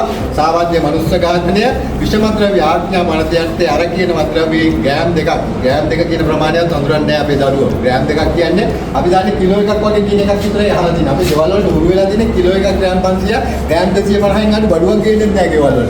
ඒ කියන්නේ අපි තේගොල් ටිකක් ගත්තොත් ග්‍රෑම් 100 ඉතින් පස්සේ ග්‍රෑම් 50 කතාවක් අද සමාජය තුළ කියවෙන්නේ නැහැ. එහෙනම් අපි කතා කරන්නේ ග්‍රෑම් 50 ගැනද? ග්‍රෑම් 25 ගැනද? නෑ 10ක් ගැනද? නෑ 5ක් ගැනද? අපි කතා කරන්නේ ග්‍රෑම් 2ක් ගැන. එච්චර කුඩු ප්‍රමාණයකට දඬුවම මරණීය දඬනය. ඒකින්ද මතක තියාගන්න ඕන ළමයින්ට මම මේ ඔයගලන් නෙමෙයි ඔයගොල්ලෝ වැරදි කාණ්ඩයේ කියන තැන ඉඳලා නෙමෙයි මම මේ කතා කරන්නේ සමාජයේ මේ කතන්දරේ ගෙනියන්න ඕන කණ්ඩායමක් විදියට. එතකොට කොහොම වුණත් පැහැදිලිනේ දැන් මේ දෙවෙනි කාරණාව තමයි විෂමද්‍රව්‍ය ආඥා පද්ධතිය හෙරොයින් කියන මද්‍රව්‍ය සන්තකේ තබා ගැනීමට දඬුවම මරණීය දඬනය. තවත් කාරණා තුනක් තියෙනවා. කොහොමදත් සමාජය දන්නේ නැහැ. ඒකේ පළවෙනි එක අපි මේක දැනගැනීමේ අවශ්‍යතාවයක් තියෙනවා. හේතුව සමහර වෙලාවට අපි මොකක් හරි හේතුවක් හින්දා අපිට උත්සාහයකට ගිහලා සාක්ෂියක් ඉදිරිපත් කරන්න වෙනවා. අපි සමහර ගාන මේ සාක්ෂියේ තියෙන බැරෑරුම්කම එච්චර හිතන්නේ නැහැ. හැබැයි අපේ ප්‍රතිවාදී අපිට මනසට එකඟ නැත්තම් අපි යාට පොඩි වැරදි විදියට හිතනවා නම් එයා ගැන. එයාට දෙන සාක්ෂිය වැරදුනොත් එහෙම අපි බොරු සාක්ෂියක් දුන්නොත් එහෙම එයාගේ බොරු සාක්ෂිය අනුව එයාට දඬුවම වශයෙන් මරණීය දඬුවම ලැබුණොත් එහෙම පසු කාලීනව අපි දුන්න සාක්ෂිය වැරද්දක් තියෙනවා නම් ඒ වැරද්ද වෙනුවෙන් අපිටත් කරලා දඬුවම මරණීය දඬුවම. ඒකෙන්ද බොරු සාක්ෂි ලබා දීමේ ප්‍රතිවිපාකයේ මරණීය දඬුවම. ඒකෙන්ද ඊළඟ එක තමයි යම්කිසි පුද්ගලයෙකුට අපේ දෙන දැනුවත් හෝ නොදැනුවත්කම නේද අපි අඩු බල දුන්නොත් තරහකට හරි නැතුව හරි අඩු බල දුන්නොත් එහෙම එයා සියවිදින වසාගෙන සූසයිඩ් කරන අඩු බල දුන්නොත් එහෙම අපිට අවසානයේදී යාගේ මරණය ඒ සූසයිඩ් එක වෙන්න හේතු වුණේ අපි කරන උපදේශනය අපි කරන උත්තේජනය කියලා දැනගත්තොත් එහෙම දඬුවම අනිවාර්යයෙන්ම අපිටත් කරලා දඬුවම මරණීය දඬුවම. ඊළඟ එක තමයි ලංකා රජය එහෙම නැත්නම් මොකක් හරි නීත්‍යානුකූල රජයක් පෙරලීමට දරන උත්සාහය මරණීය දඬුවම. ඉතින් මේ කියන කාරණා පහ යටතේ මරණීය දඬුවම ලක්වෙච්ච සිරකරුවේ අධිකරණ භූමියේ ඉඳන් වැඩිකඩ බන්ධනාගාරයේ එල්ලොකහ දක්වා ගමන් මග ජනමාධ්‍ය කොච්චර බන්ධනාගාරය ගැන කතා කරත් මේකට විරුද්ධ නැහැ. හේතුව සමාජ ප්‍රවෘත්ති ගත්තොත් 4න් 3ක් කතා කරන්නේ බන්ධනාගාරය ගැන. විවිධ දේවල් කතා කරන සමාජයට අවශ්‍ය දේ බන්ධන නිවුස් පත්‍ර වලින් එළියට එන්නේ නැහැ. ඇත්තටම පත්‍ර වලින් එළියට එන්න ඕනේ මෙන්න මේවා තමයි. මේ අධිකරණ භූමිය ජනමාධ්‍ය කැමරාවට වැහිලා තියෙනවා. ඊට පස්සේ බන්ධනාගාරය ඇතුලේ මේ මිනිස්සුව බන්ධනාගාරයට අරගෙන ගමන් මග මරණීය දඬුවම් සිරකරුවන් වැහිලා තියෙනවා. මතක තියාගන්න සාමාන්‍ය වැඩි බන්ධනාගාරයක් තුලදී මේ කියන වැරද්දට ලක්වෙච්ච යම්කිසි පුද්ගලයෙක් මරණීය දඬුවම් ලබා දීමේ වගකීම බලය පැවරලා තියෙන ලංකාවේ මහාධිකරණයට. අන්නේ මහාධිකරණයේ විනිසුරුවරයා නඩු විභාගයෙන් පස්සේ මරණීය දඬුවම් ක්‍රියාත්මක කරන්න කියලා දැනුම් දුන්නාට පස්සේ ඔයගොල්ලෝ දන්නවද මරණීය දඬුවම් ක්‍රියාත්මක වෙන වෙලාවේ අධිකරණ භූමියේ ක්‍රියාකලාපය සාමාන්‍ය දැනගෙන හෝ නැතොට බන්ධනාගාරයේ සාමාන්‍ය උත්සාහයක් ඇතුලේ ඔය මේ සාමාන්‍ය විදිහට ක්‍රියාත්මක වෙන්නේ ජජ්මන්ට් එක මරණීය දඬුවම් ඒ අධිකරණ භූමියේ ඒ කාමරේ වහනවා. දොරවල් ටික කොහොම වහනවා. ඊට පස්සේ මේක ඇතුලේ තියෙන සියලුම ලයිට් ටික නිවනවා. ඊට පස්සේ නඩුකාර මහත්මයා එයාගේ සීට් එකෙන් නැගිටිනවා. නැගිටලා අරයාගෙන් අහනවා දැන් ඔබට දෙන්නේ මරණීය දඬුවමනේ. ඔබට නිදහස වෙනුවෙන් අවසාන ඉල්ලීම මොකක්ද කියලා අහනවා. එයා කියනවා අනේ ස්වාමීනි මට ජීවිතය දෙන්නේ කියලා. දෙන්න බැරිම දේ ඒක තමයි. නමුත් එයාගේ එක වචනයක් විතරයි වෙන්නේ. ඒත් එක්ක නඩුකාර එයා සටහනක් දානවා මෙයාට මේ කියන වැරදි වල දඬුවම මරණීය දඬුවම කියලා. පුතාලට එන්න පුළුවන් මේක ඇතුලේ. හොඳ එනවනම් ඉතින් මේ කියන විදිහට මේ මරණීය දඬුවම. ඔයගොල්ලෝ මේක ඇතුලේ එනවනම් එන්න පුළුවන් හොඳ. එහෙනම් පිටිපස්සේ ගිහලා සම්පූර්ණ කියලා වාඩි වෙන්න. එතකොට මේ කියන ඒ විදිහට මෙයාගේ දඬුවම දෙනවා මරණීය දඬුවම කියලා. ඊට පස්සේ එතන ඉඳන් මිනිස්සෙක් විදිහට මේ අපි යව සලකන්නේ මිනිමරුවෙක්. එහෙම නැත්නම් මරණීය දඬුවමේ සිරකරුවෙක් විදිහට. අපිට කිසිම වෙලාවක අධිකරණ භූමියකදී සිරකරුවෙක්ට අත් දෙකට කකුල් දෙකට මාංජු දාන්න බෑ. පුතාලා වාඩි වෙන්න පුළුවන්. මාංජු දාන්න බැරි මොකද අපි එහෙම මිනිස්සෙකුට අත් දෙකට කකුල් දෙකට මාංජු දාන්න තරමට අපි සමාජ මට්ටම පහළ වෙච්ච කණ්ඩායමක් නෙමෙයි. නමුත් මරණීය දඬුවමේ සිරකරුවෙකුට අත් දෙකට කකුල් දෙකට මාංජු දාගෙන මේකෙන් අරන් එන්න පුළුවන් පසුබිමක් අපිට හදලා දෙනවා. මේ විදිහට අරන් එන සිරකරුවා ලංකාවේ තියෙන එකම බන්ධනාගාරය එල්ලුම්ගහතිගේ වැලිකඩ බන්ධනාගාරය. වැලිකඩ බන්ධනාගාරයේ දොරටුව ගාවට ආවට පස්සේ බන්ධනාගාරය තුල සිරකරුවෝ 33000 විතර ඉන්නවා. හැබැයි ඒ අතරතුරදී මරණීය දඬුවමේ සිරකරුවෝ 1100 ගාණක් විතර ඉන්නවා. කාන්තාවෝ 25ක් විතර වගේ ඉන්නවා. මම මේ දැනගෙන ඉවසලා කිව්වේ. එතකොට වැලිකඩ බන්ධනාගාරයට එන මේ සිරකරුවෝ සාමාන්‍ය සිරකරුවෝ වඩා වෙනස්. ඒකට වෙනසට හේතුව තමයි අනිත් මිනිස්සු බන්ධනාගාරයට යනවා වැරද්දක් කරලා තියෙන ඇත්ත. ඒ මනුස්සයන් වැරදිකාරයෙක් ඇත්ත. නමුත් ඒ මනුස්සයා යන්නේ මතු බලාපොරොත්තුවක් නැතුව. මෙයා බන්ධනාගාරයේ තුරට මෙයාට බලාපොරොත්තුවක් නැතුව. ඒ බලාපොරොත්තුව දැන් ඉවර කරලා තියෙනවා. අපිට නීත්‍යානුකූල බලාපොරොත්තු අවශ්‍ය කරලා තියෙනවා. බන්ධනාගාරයට ඇතුළත් වෙනවත් එකම අපි ආ බලාපොරොත්තු විරහිත මිනිහෙක් විදිහට බන්ධනාගාරයට උඩ ඇතුළත් කරනවා. කොහොමද මෙයා දාන්නේ? බන්ධනාගාරයේ ඇතුළත් වෙනවත් එකම සාමාන්‍ය සිරකරුවන් අර ජම්පරේ කියන ඇඳුම අඳිනවත් එක්කම මේ කියන සිරකරුවට අඳින ඇඳුමේම ඒ ජම්පරේ වගේ ඇඳුමේ විශේෂ ඇඳුමක් තියෙන ඇඳුමේ මෙතන ගහලා තිනවා. මයන්නයි දයන්නයි නියන්නයි කියලා. මේක නිකන් පොඩි ලාංඡනයක් වගේ. අපි පැකල්ටි ලාංඡනය ගහනවා වගේ මෙතන ගහලා තින්නේ. එයාගේ ලාංඡනේ මාදනී කියලා. මදනී කියන්නේ මරණීය දඬුවමේ නියම වෙච්ච දෙයක් කියලා. මේක ගහන්නේ පපුවේ වම් පැත්තේ. පපුවේ වම් පැත්තේ ගහනකොට අනේ මන් දැන කොච්චර සම්බන්ධයක් ඇතුව මේ කටයුතු කරනවද කියලා හෘද ස්පන්දනය ගැහෙන තැන මෙයාගේ පපුවේ ගහලා තිනවා. ඔයා මරණීය දඬුවමේ නියම වෙච්ච සිරකරුවෙක් කියලා. මිනිස්සෙක් ජීවිත කාලයේදී ඇඳුමේ පවා ගහලා තිනවා නම් මරන්න සූදානම් වෙච්ච පුද්ගලයෙක් කියලා මේ මනුස්සයාගේ මානසිකත්වයේ ඉඳේ දින පීඩනේ කොච්චරද කියලා අමුදෙන් කියන දෙයක් නැහැ. මේ ඇඳුම ඇඳගත්ත මිනිස්සයා දවස් දෙකක් නෙමෙයි සතියක් දෙකක් නෙමෙයි මාසයක් දෙකක් නෙමෙයි අවුරුද්දක් දෙකක් නෙමෙයි. එයාගේ ජීවිත කාලය පුරාවටම බන්ධනාගාරයේ අඩ අඳුරු කාමරයක් ඇතුලේ දාලා වහලා තියෙනවා. අඩ අඳුරු කාමරයක් ඇතුලේ වහලා තිබ්බහම මොකද වෙන්නේ? එයාට මේ සමාජයේ අපි ගහකොළ දකින්න සතා ජීවපාව අහස වලාකුළු මේ සුළඟ දකින්න හම්බෙන්නේ නැහැ. එතකොට හිතා ගන්න පුළුවන් කොච්චර වේදනාවක්ද කියලා. මේක නෙමෙයි එයාගේ අවසාන ඉරණම. මේ අවසාන ඉරණම තමයි මරණීය දඬුවම. නමුත් එයා මරණීය දඬුවමේ ලක් වෙන කාල සීමාව දක්වාත් මේ වගේ තත්ත්වයක් තමයි තියෙන්නේ. ඒකෙන්ද ගත කරන්නේ අවුරුද්දක් දෙකක්ද මාසයක් දෙකක්ද. එයා රැඳෙන සෑම කාලයකම දවසේ පැය 23න් එකම එක පැය ඉඳලා. ඇයි ඒක පැයක්? එයා වෙනම පරිශ්‍රයක් තුල ආරක්ෂිතව රඳවලා තියෙන්නේ. එන්න පුළුවන් වගේ. සිරකරුවන්ගේ ගමන් මඟ පුතේ මම දැන් කතා කරන්නේ ලංකාවේ එවැනි සිරකරුවෙක් වැලිකඩ බන්ධනාගාරයට ආවට පස්සේ දවසේ රැඳවුවල තියන්නේ අඩ අඳුරු කාමරය ඇතුලේ. ඒ කාමරය ඇතුලේ රැඳවුවට පස්සේ දවසේ පැය 23 එක එක්කෙනෙක් ගන්න. විශේෂයෙන්ම අපිට එතන තියෙන මෙඩිසින් එකක්. මොකද මේ පැයක් දෙකකට ගන්න හේතුව. මම මේ අර පැකටි ඉන්න කට්ටියට පොඩක් මේ පැත්තට බාර කරලා කතා කරන්නේ.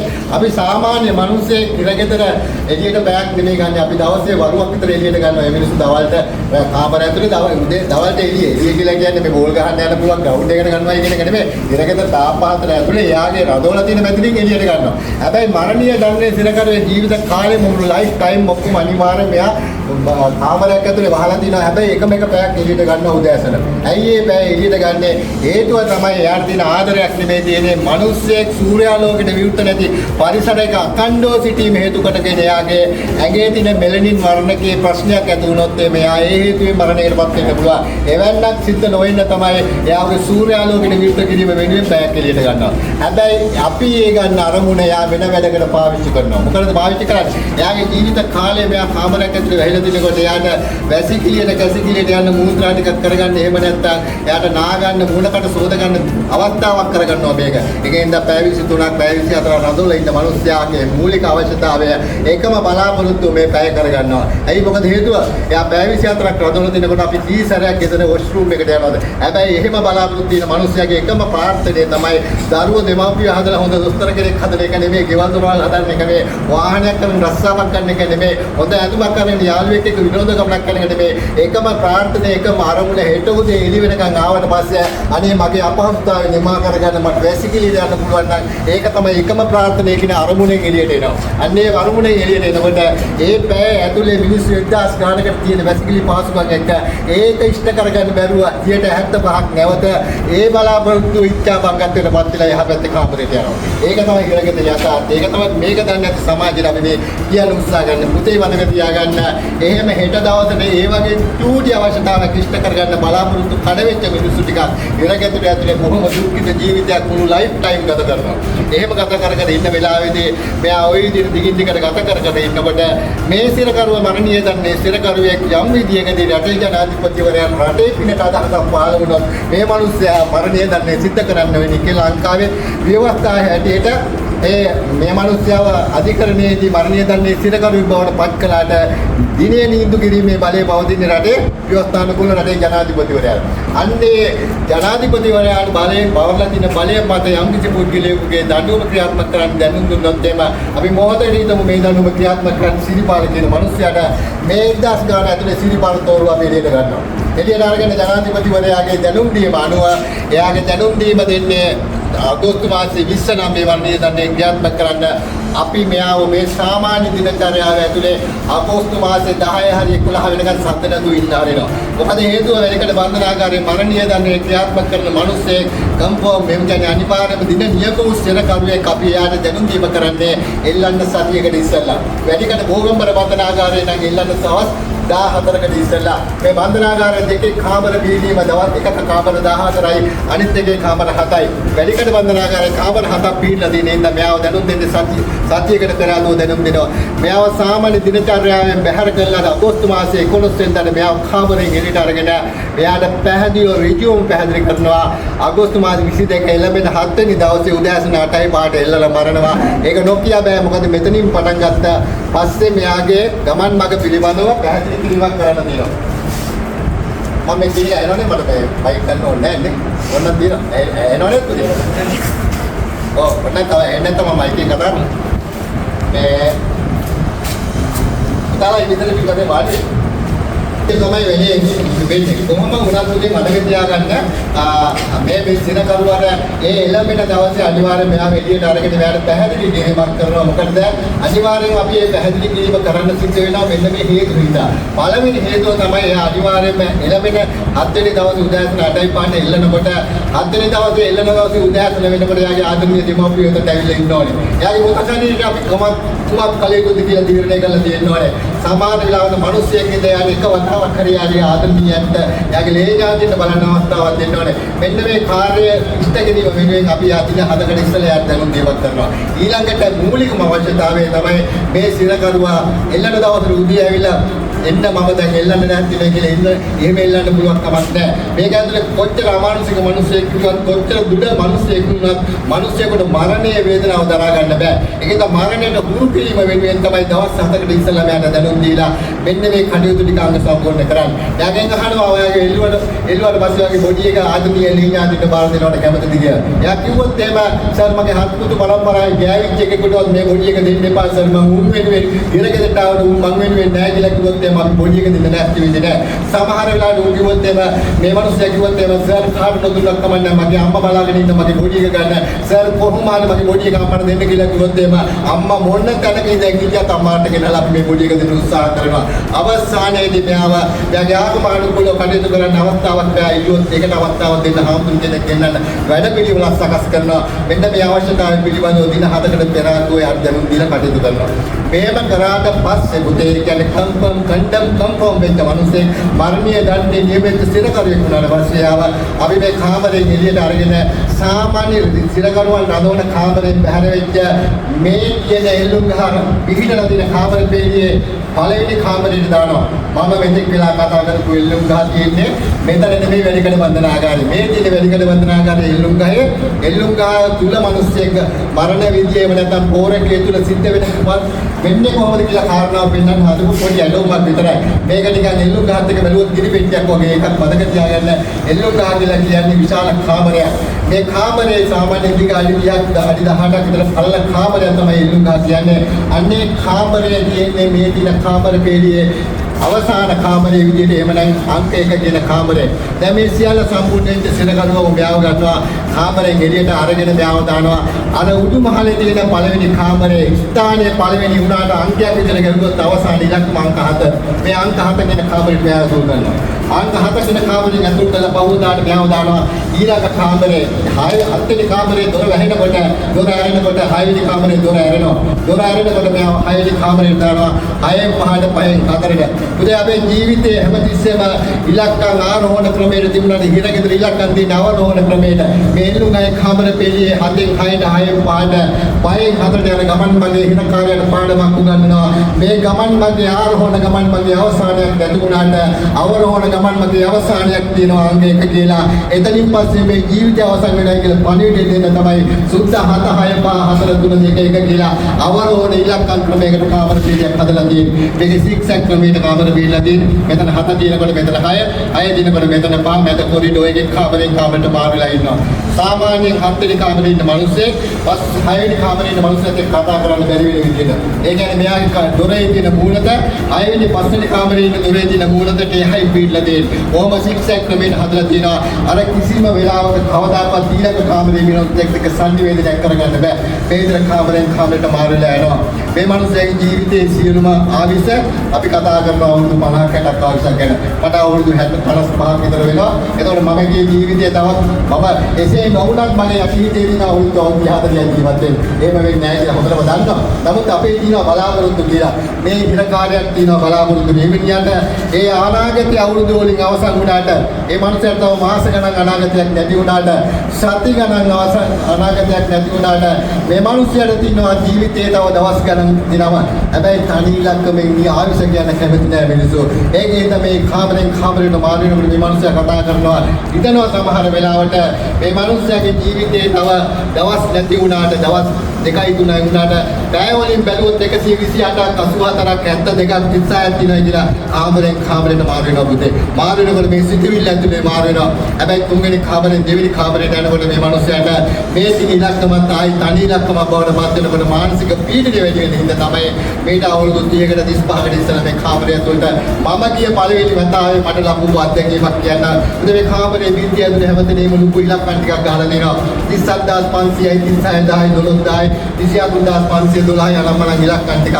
මට මේ ඉලක්කම ගැන හරි පැහැදිලිමක් නැහැ. මම සොයලා බැලුවාම මේ ඉලක්කම ලියලා තියෙන වෙන මොකක්වත් ඉඳ නෙමෙයි. මේ අවසාන කාමරේ ඉන්න මිනිස්සයා ජීවිතය අවුරුදු අවසන් වෙලා මාස අවසන් වෙලා සතිය අවසන් වෙලා දවසොත් අවසන් වෙලා විනාඩිත් අවසන් වෙලා ජීවිතේ පරිවර්තනය කරගෙන ජීවිතය අනාගතේ පරිවර්තනය කරගෙන තප්පර වලට ජීවත් වෙන්න තියෙන කාලය දාලා දෙනවා 26500ක් තප්පර කියන මිනිස්සු ජීවත් වෙලා දිනවා.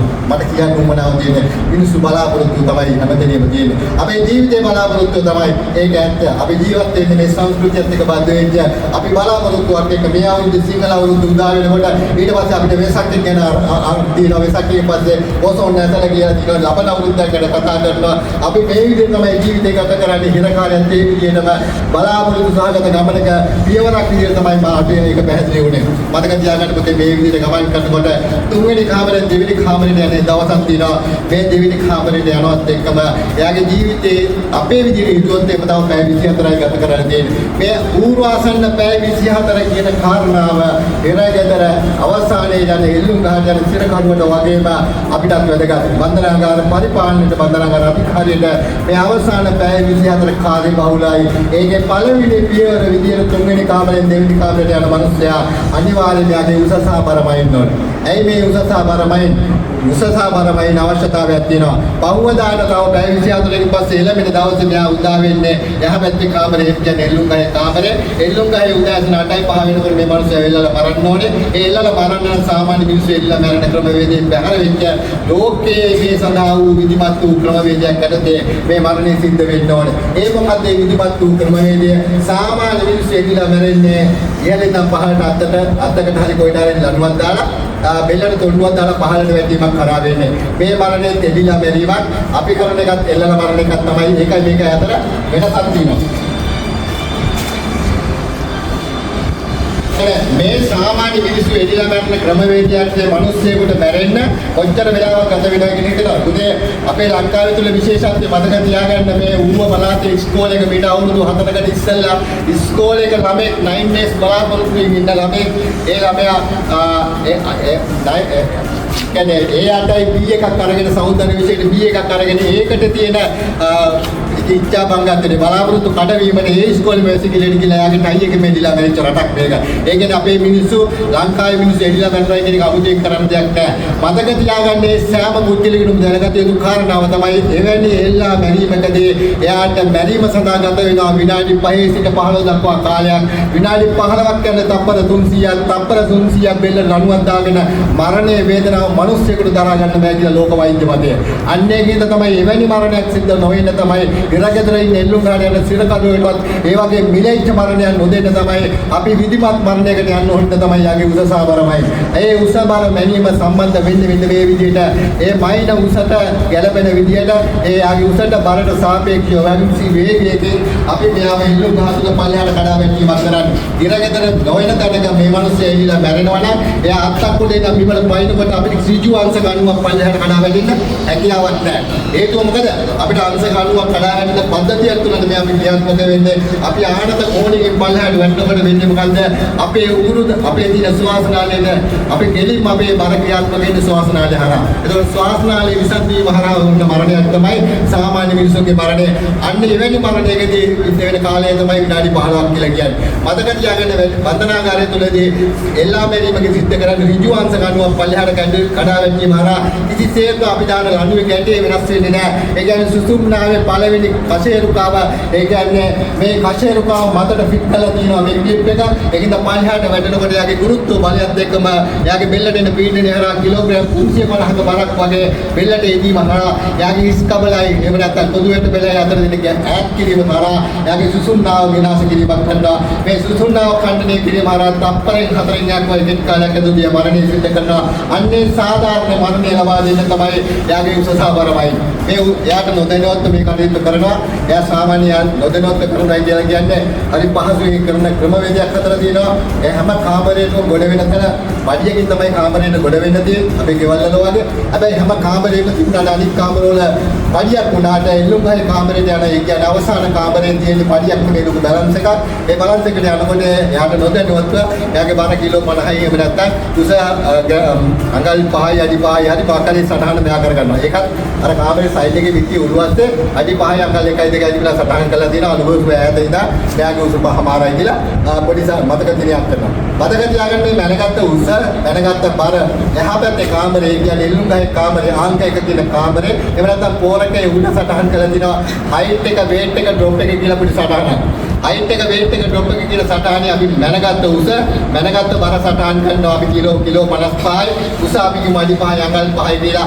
හයිට් එක වේට් එක බන්ධනාගාර නිලධාරියක රාජකාරියක් වුණා ඩ්‍රොප් එකේ සටහන් කිරීමේ වගකීම තමයි අනාගත දොස්තර නෝල්ලන් තියෙන්නේ. ඒ කියන්නේ ඒක තමයි මේ වෛද්‍යවරයාගේ රාජකාරිය තමයි අනිවාර්යයෙන්ම මේ මැනගත්ත මරණ මැනගත්ත උසට සාපේක්ෂව කොච්චර වේගයකින් සුසුම්නා විසඳ කිරීම අවශ්‍ය බල තීරණය කරන්න වෛද්‍යවරයාගේ රාජකාරිය බන්ධනාගාර ආඥා මනසෙන් පැවරලා තියෙනවා.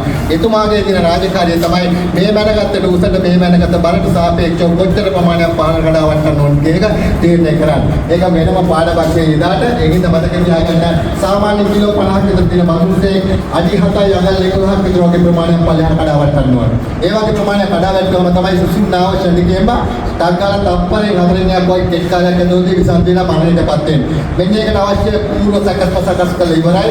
දැන් බන්ධනාගාරය ඇතුලේ පළවෙනි දෙවෙනි කාමරය ඇතුලේ මේ ඉන්න මනුස්සයා දවල් 12 1 2 විතර වෙනකොට මේ මනුස්සයාගේ ජීවිත ආශාව එන්නම අඩු වෙගෙන යනකොට මනුස්සයාගේ මානසිකත්වය වෙනස් වෙන්න පටන් ගන්නවා.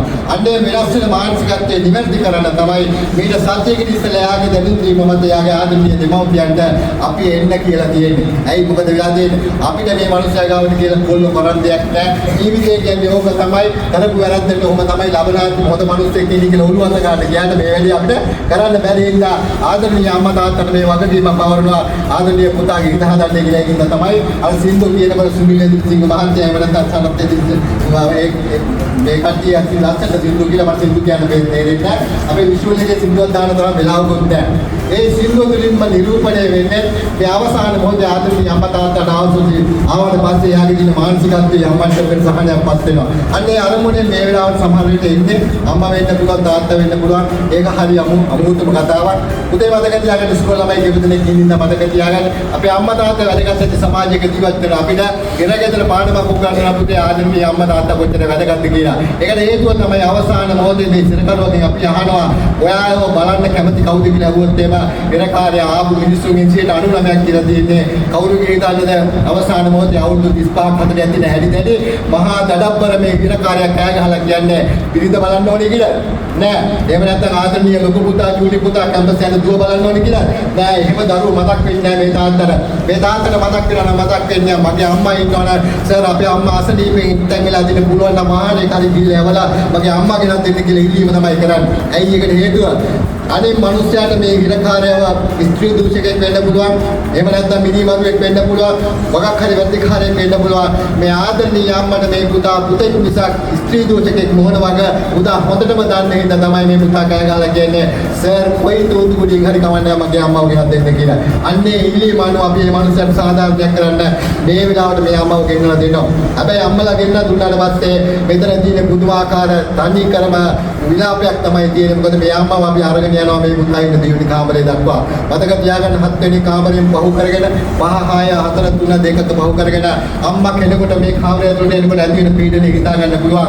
ආදරණීය පුතේ දුවේ මතක තියාගන්න එවැනි කින්දරක් දෙන දරුවෙක් මම නොවෙනවා කියන එක මේක අවස්ථාවක් කරගන්න කියන එක මතක් කරලා මතක තියාගන්න පුතේ මේ 3 වෙනි කාමරයෙන් දෙවෙනි කාමරයට යනකොට මේ යකඩ කුරු ටික අල්ලන් ඉන්න පුතා එකම ප්‍රාර්ථනාවේ මගේ අම්මේ රත්තරන් අම්මේ මගේ අතින් වෙච්ච වැරද්දට සමාව ඉල්ලන්න තමයි ලෑස්ති වෙන්නේ.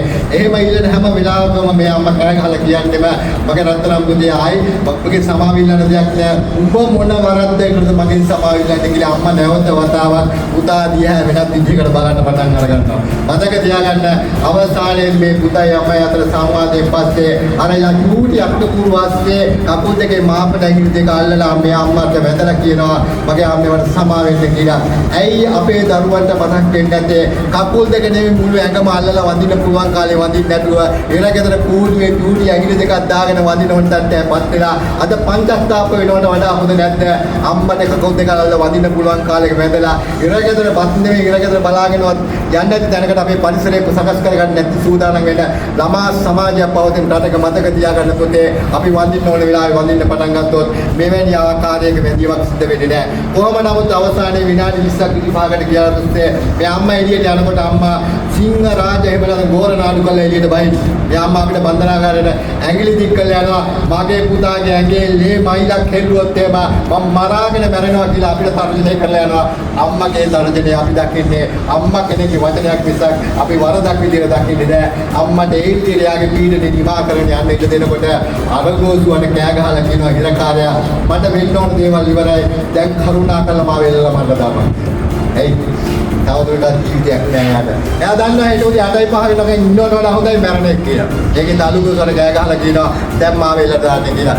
අලුගෝසුවට මේකට අවස්ථාවට මේ අලුගෝසුව කියනවා මට කරදර කරන්න නැතුව හිටපම් හෙට උදේ තමයි මේ වැඩේ කරන්න වෙන්නේ. ඒකෙන් හෙට උදේ 8:05ට එල්ලනකම් මට කරදර කරන්න එපා කිව්වට අර මිනිස්සයා කොච්චර උනත් කෑ ගහලා කියනවා මේක ඉවරයක් කළා දාලා ඉවර හිටපම් මට තව ජීවත් වෙන්න බෑ කියලා කෑ ගහනකොට මහා අලුගෝසුව කෑ ගහලා කියනවා සර් අර මිනිස්සයා බුදුම කරදරයක් සර් මරන්න කියලා මට මේක කරන්න බෑ සර් මොකද්ද කරන්න කියලා අහුවාම ටිප්ටක් ඉන්න කියලා අපි කියන හාමුදුරු කෙනෙක් බල කියන්නේ. අන්න ඒකින්ද තමයි හිරගෙදර එල්ලුම් ගහන යන මිනිස්සෙකුට අවසාන මොහොතේ හාමුදුරු කෙනෙක් ගෙනල්ලා පූජකවරයෙක් ගෙනල්ලා එහෙම ඒ මිනිස්යාව ඒ මානසිකත්වයේ නිවැරදි තැනකටපත් කරන පරිසරයක් හදන්න ආම්දුරු කෙනෙක් කියලා බණ කියනකොට මෙයාට එකපාරටම මේ ආගම පත්‍යයන් වෙන්නේ නැති එක ඇත්ත. හැබැයි විනාඩි 10ක් 15ක් ආම්දුරු මේ දෛවය එහෙම නැත්නම් ඊළඟ ආත්මය ගැන කතා කරනකොට මේ මිනිස්යාට කල්පනා වෙන්නවා මේ ආත්මයක් විතරයි මම ලබනාත්මේ හොඳ මිනිස්සෙක් වෙන්නේ කියලා කල්පනා කරලා මේ ආත්මෙ දින වැරදි ටික මේ ආත්මෙට ඉවර කරලා දාලා ලබනාත්මෙ ගැන හිතන්න පටන් ගන්නවා. කොහොම වුණත් අවසානයේදී මුත්තේ මතක තියාගන්න ආමුදුරෝ නැගිටිනකොට ආමුදුරන්ට කෑ ගහලා කියනවා අපේ ආමුදුරනේ තව චුට්ටක් වෙලා බණ කියන්න මට පුදුම මේක සහනයක් දැනෙනවා කියලා බණ අහන්න පටන් ගන්නවා. හැබැයි මතක තියාගන්න පුතේ මම මේ වැඩි විස්තර කියන්නේ ඔයගලන්ට කාලය අරගෙන පුතේ මතක තියාගන්න ලංකාවේ වන්දනාගාර තුල අපොත සාමාන්‍ය ප්‍රතිශත පාස් වෙච්ච මිනිස්සු ඉන්නවා. ඊට පස්සේ සාමාන්‍ය පෙළ පාස් වෙච්ච අය ඉන්නවා. උසස් පෙළ එහෙම නැත්නම් අයිලන්ඩ් රැක් දාපු කරේ අය ඉන්නවා. ලංකාවේ PhD හරි ලංකාවේ සාමාන්‍ය උපාධි ගත්ත අය ඉන්නවා. PhD ගත්ත අය ඉන්නවා. මහාචාර්යවරු ඉන්නවා. හැබැයි ලංකාවේ දහම් පාසල් අවසානයේ ගත්ත ධර්මාචාර්ය අතර කිසිම තැනක අද ඉතිහාසයේ පුරාවට කිසිම තැනක ධර්මාචාර්ය පාස් වෙච්ච කිසිම කෙනෙක් සිරකරුවෙන් බවට පත් වෙලා නැහැ. ඒකෙන් තමයි නයිට්නේස් එකට වඩා ධර්මාචාර්ය වැදගත් කියලා මතක තියාගත්තොත් අපිට ගුණ ධර්මයකට නම් හදවතයි මොළයයි දෙකම දුන්නේත් මිනිස්සෙක් පත් කරගත්තොත් එහෙම අපිට ඉන්වෙස්ටිගේෂන් අවශ්‍ය වෙන්නේ නැහැ. අපිට ඉරගෙවල් අවශ්‍ය වෙන්නේ නැහැ. මතක තියාගන්න අපේ ජීවිතය හදගස්සන්න ඕනේ එතනට කියන මාතෘකාව අවස්ථාවක් කරගන්න ආදරණීය පුතේ නයිට්නේස් එකට වඩා පුළුවන් නම් ඉඳ දවසේ ටියුෂන් එකට වඩා දහම් පාසලට යන්න උත්සාහ කරන්න ලොකු ගමනක් වැඩ සකස් වෙයි. සියල්ල අවසන් වෙලා ඉවරයි. ආමුදුරු යනවා. මේ මිනිස්සයා කෑ ගහලා කියනවා මට දැන් ප්‍රශ්නයක් නෑ. මට තේරෙනවා. මේ මගේ දෛවයේ මගේ කර්මය මම ලබනාත්මේ හොඳ මිනිස්සෙක් වෙනවා. මට ඕන වෙලාවක එල්ලපන් කියලා අනුගෝසුවට කියනවා. මෙහෙම කියලා මේ දවස අවසන් වෙනවා. පහුවදා එළි වෙනවා. මේ එළි වෙන්නේ 아무තු දවසක් අර අවසාන දෙවෙනි කාමරේ ඉන්න මිනිස්සයව දැන් පළවෙනි කාමරේට ගේන්න ඕන දවස් උදා වෙලා තියෙන්නේ. ඉරගෙදර පුතේ මතක තියාගන්න දහම් පාසලක් ඉස්කෝලයක් එහෙම නැත්නම් ඒ වගේ තමයි ටයිම් ටේබල් එකකට වැඩ කරන්නේ. උදෑසන 5:45 ගහන බෙල් එකට ඉරකාරයෝ වැඩිකට බන්ධනාගාරේ නම් සාමාන්‍ය ඉරකාරයෝ 8500ක් විතර රඳවලා තියෙනවා. මේ 8500 උදේ 4:05 ගහන බෙල් එකට අවදි කරනවා. අවදි කළා ආයෙ 6ට ගහනවා 6:05ට ගහනවා. දිනචර්යාවේ වැඩපිළිවෙලක් තියෙනවා. හැබැයි මේ වැඩපිළිවෙල දිනචර්යාව එදා දවසේ තාවකාලිකවත් හිටවනවා. ඇයි මොකද ඒක මේ වැඩපිළිවෙල පටන් ගන්න නම් බෙල් එකක් නාද කරන්න ඕනේ. මේ ගහන බෙල් එක 5:45 ගහන බෙල් එක අනිත් මිනිස්සුන්ට සාමාන්‍ය සද්දයක් වුණාට මේ සද්දේ මහා කනකොක්කඩක් වගේ ඇහෙන මිනිස්සෙක් ඉන්නවා. ඒ මිනිස්සයා තමයි එල්ලුම් ගහේ දෙවෙනි කාමරේ ඉන්න මිනිස්සයා. මිනිස්සයාට කනට ගැහුවා වගේ දැනෙනවා. ඒ දෙවෙනි දවසේ දෙවෙනි කාමරේ ඉන්න වෙලාවත් දැන් ඉවරයි. දැන් පළවෙනි කාමරේට යන්න ඕන වෙලාව තමයි තියෙන්නේ. අන්න ඒක දැනෙච්ච ගමන් එයාගේ හෘද ස්පන්දනය 80 ඉඳන් 120 එහා පැත්තට ගියොත් මොකද වෙන්නේ කියලා මම අමුතුවෙන් කියන්න ඕනේ නැහැ. ඒ හෘද ස්පන්දනය 120 පල්ලෙහාට තියාගන්න අපි ගහන බෙල් එකවත් ගහන්නේ නැහැ. මතක තියාගන්න එයාව මේ මට්ටමට පාලනය කරනවා. එහෙම පාලනය කරාට පස්සේ 6ට 7ට විතර වෙනකොට උදෑසන 8:05ට මේ කටයුත්ත කරනවා. අලුගෝසුවගේ පළවෙනි රාජකාරිය තමයි මෙන්න මේ ඇඳුම අරගෙන එයාගේ කාමරේ ගාවට යන එක. අලුගෝසුවගේ ඉස්සෙල්ල දවසේ වෙන දවසේ උදෑ දවල් 12 ඉඳන් බහුවදා ඒ කියන්නේ එල්ලන දවසේ දවල් 12 දක්වා අඛණ්ඩ සේවය යොදවලා තියෙනවා.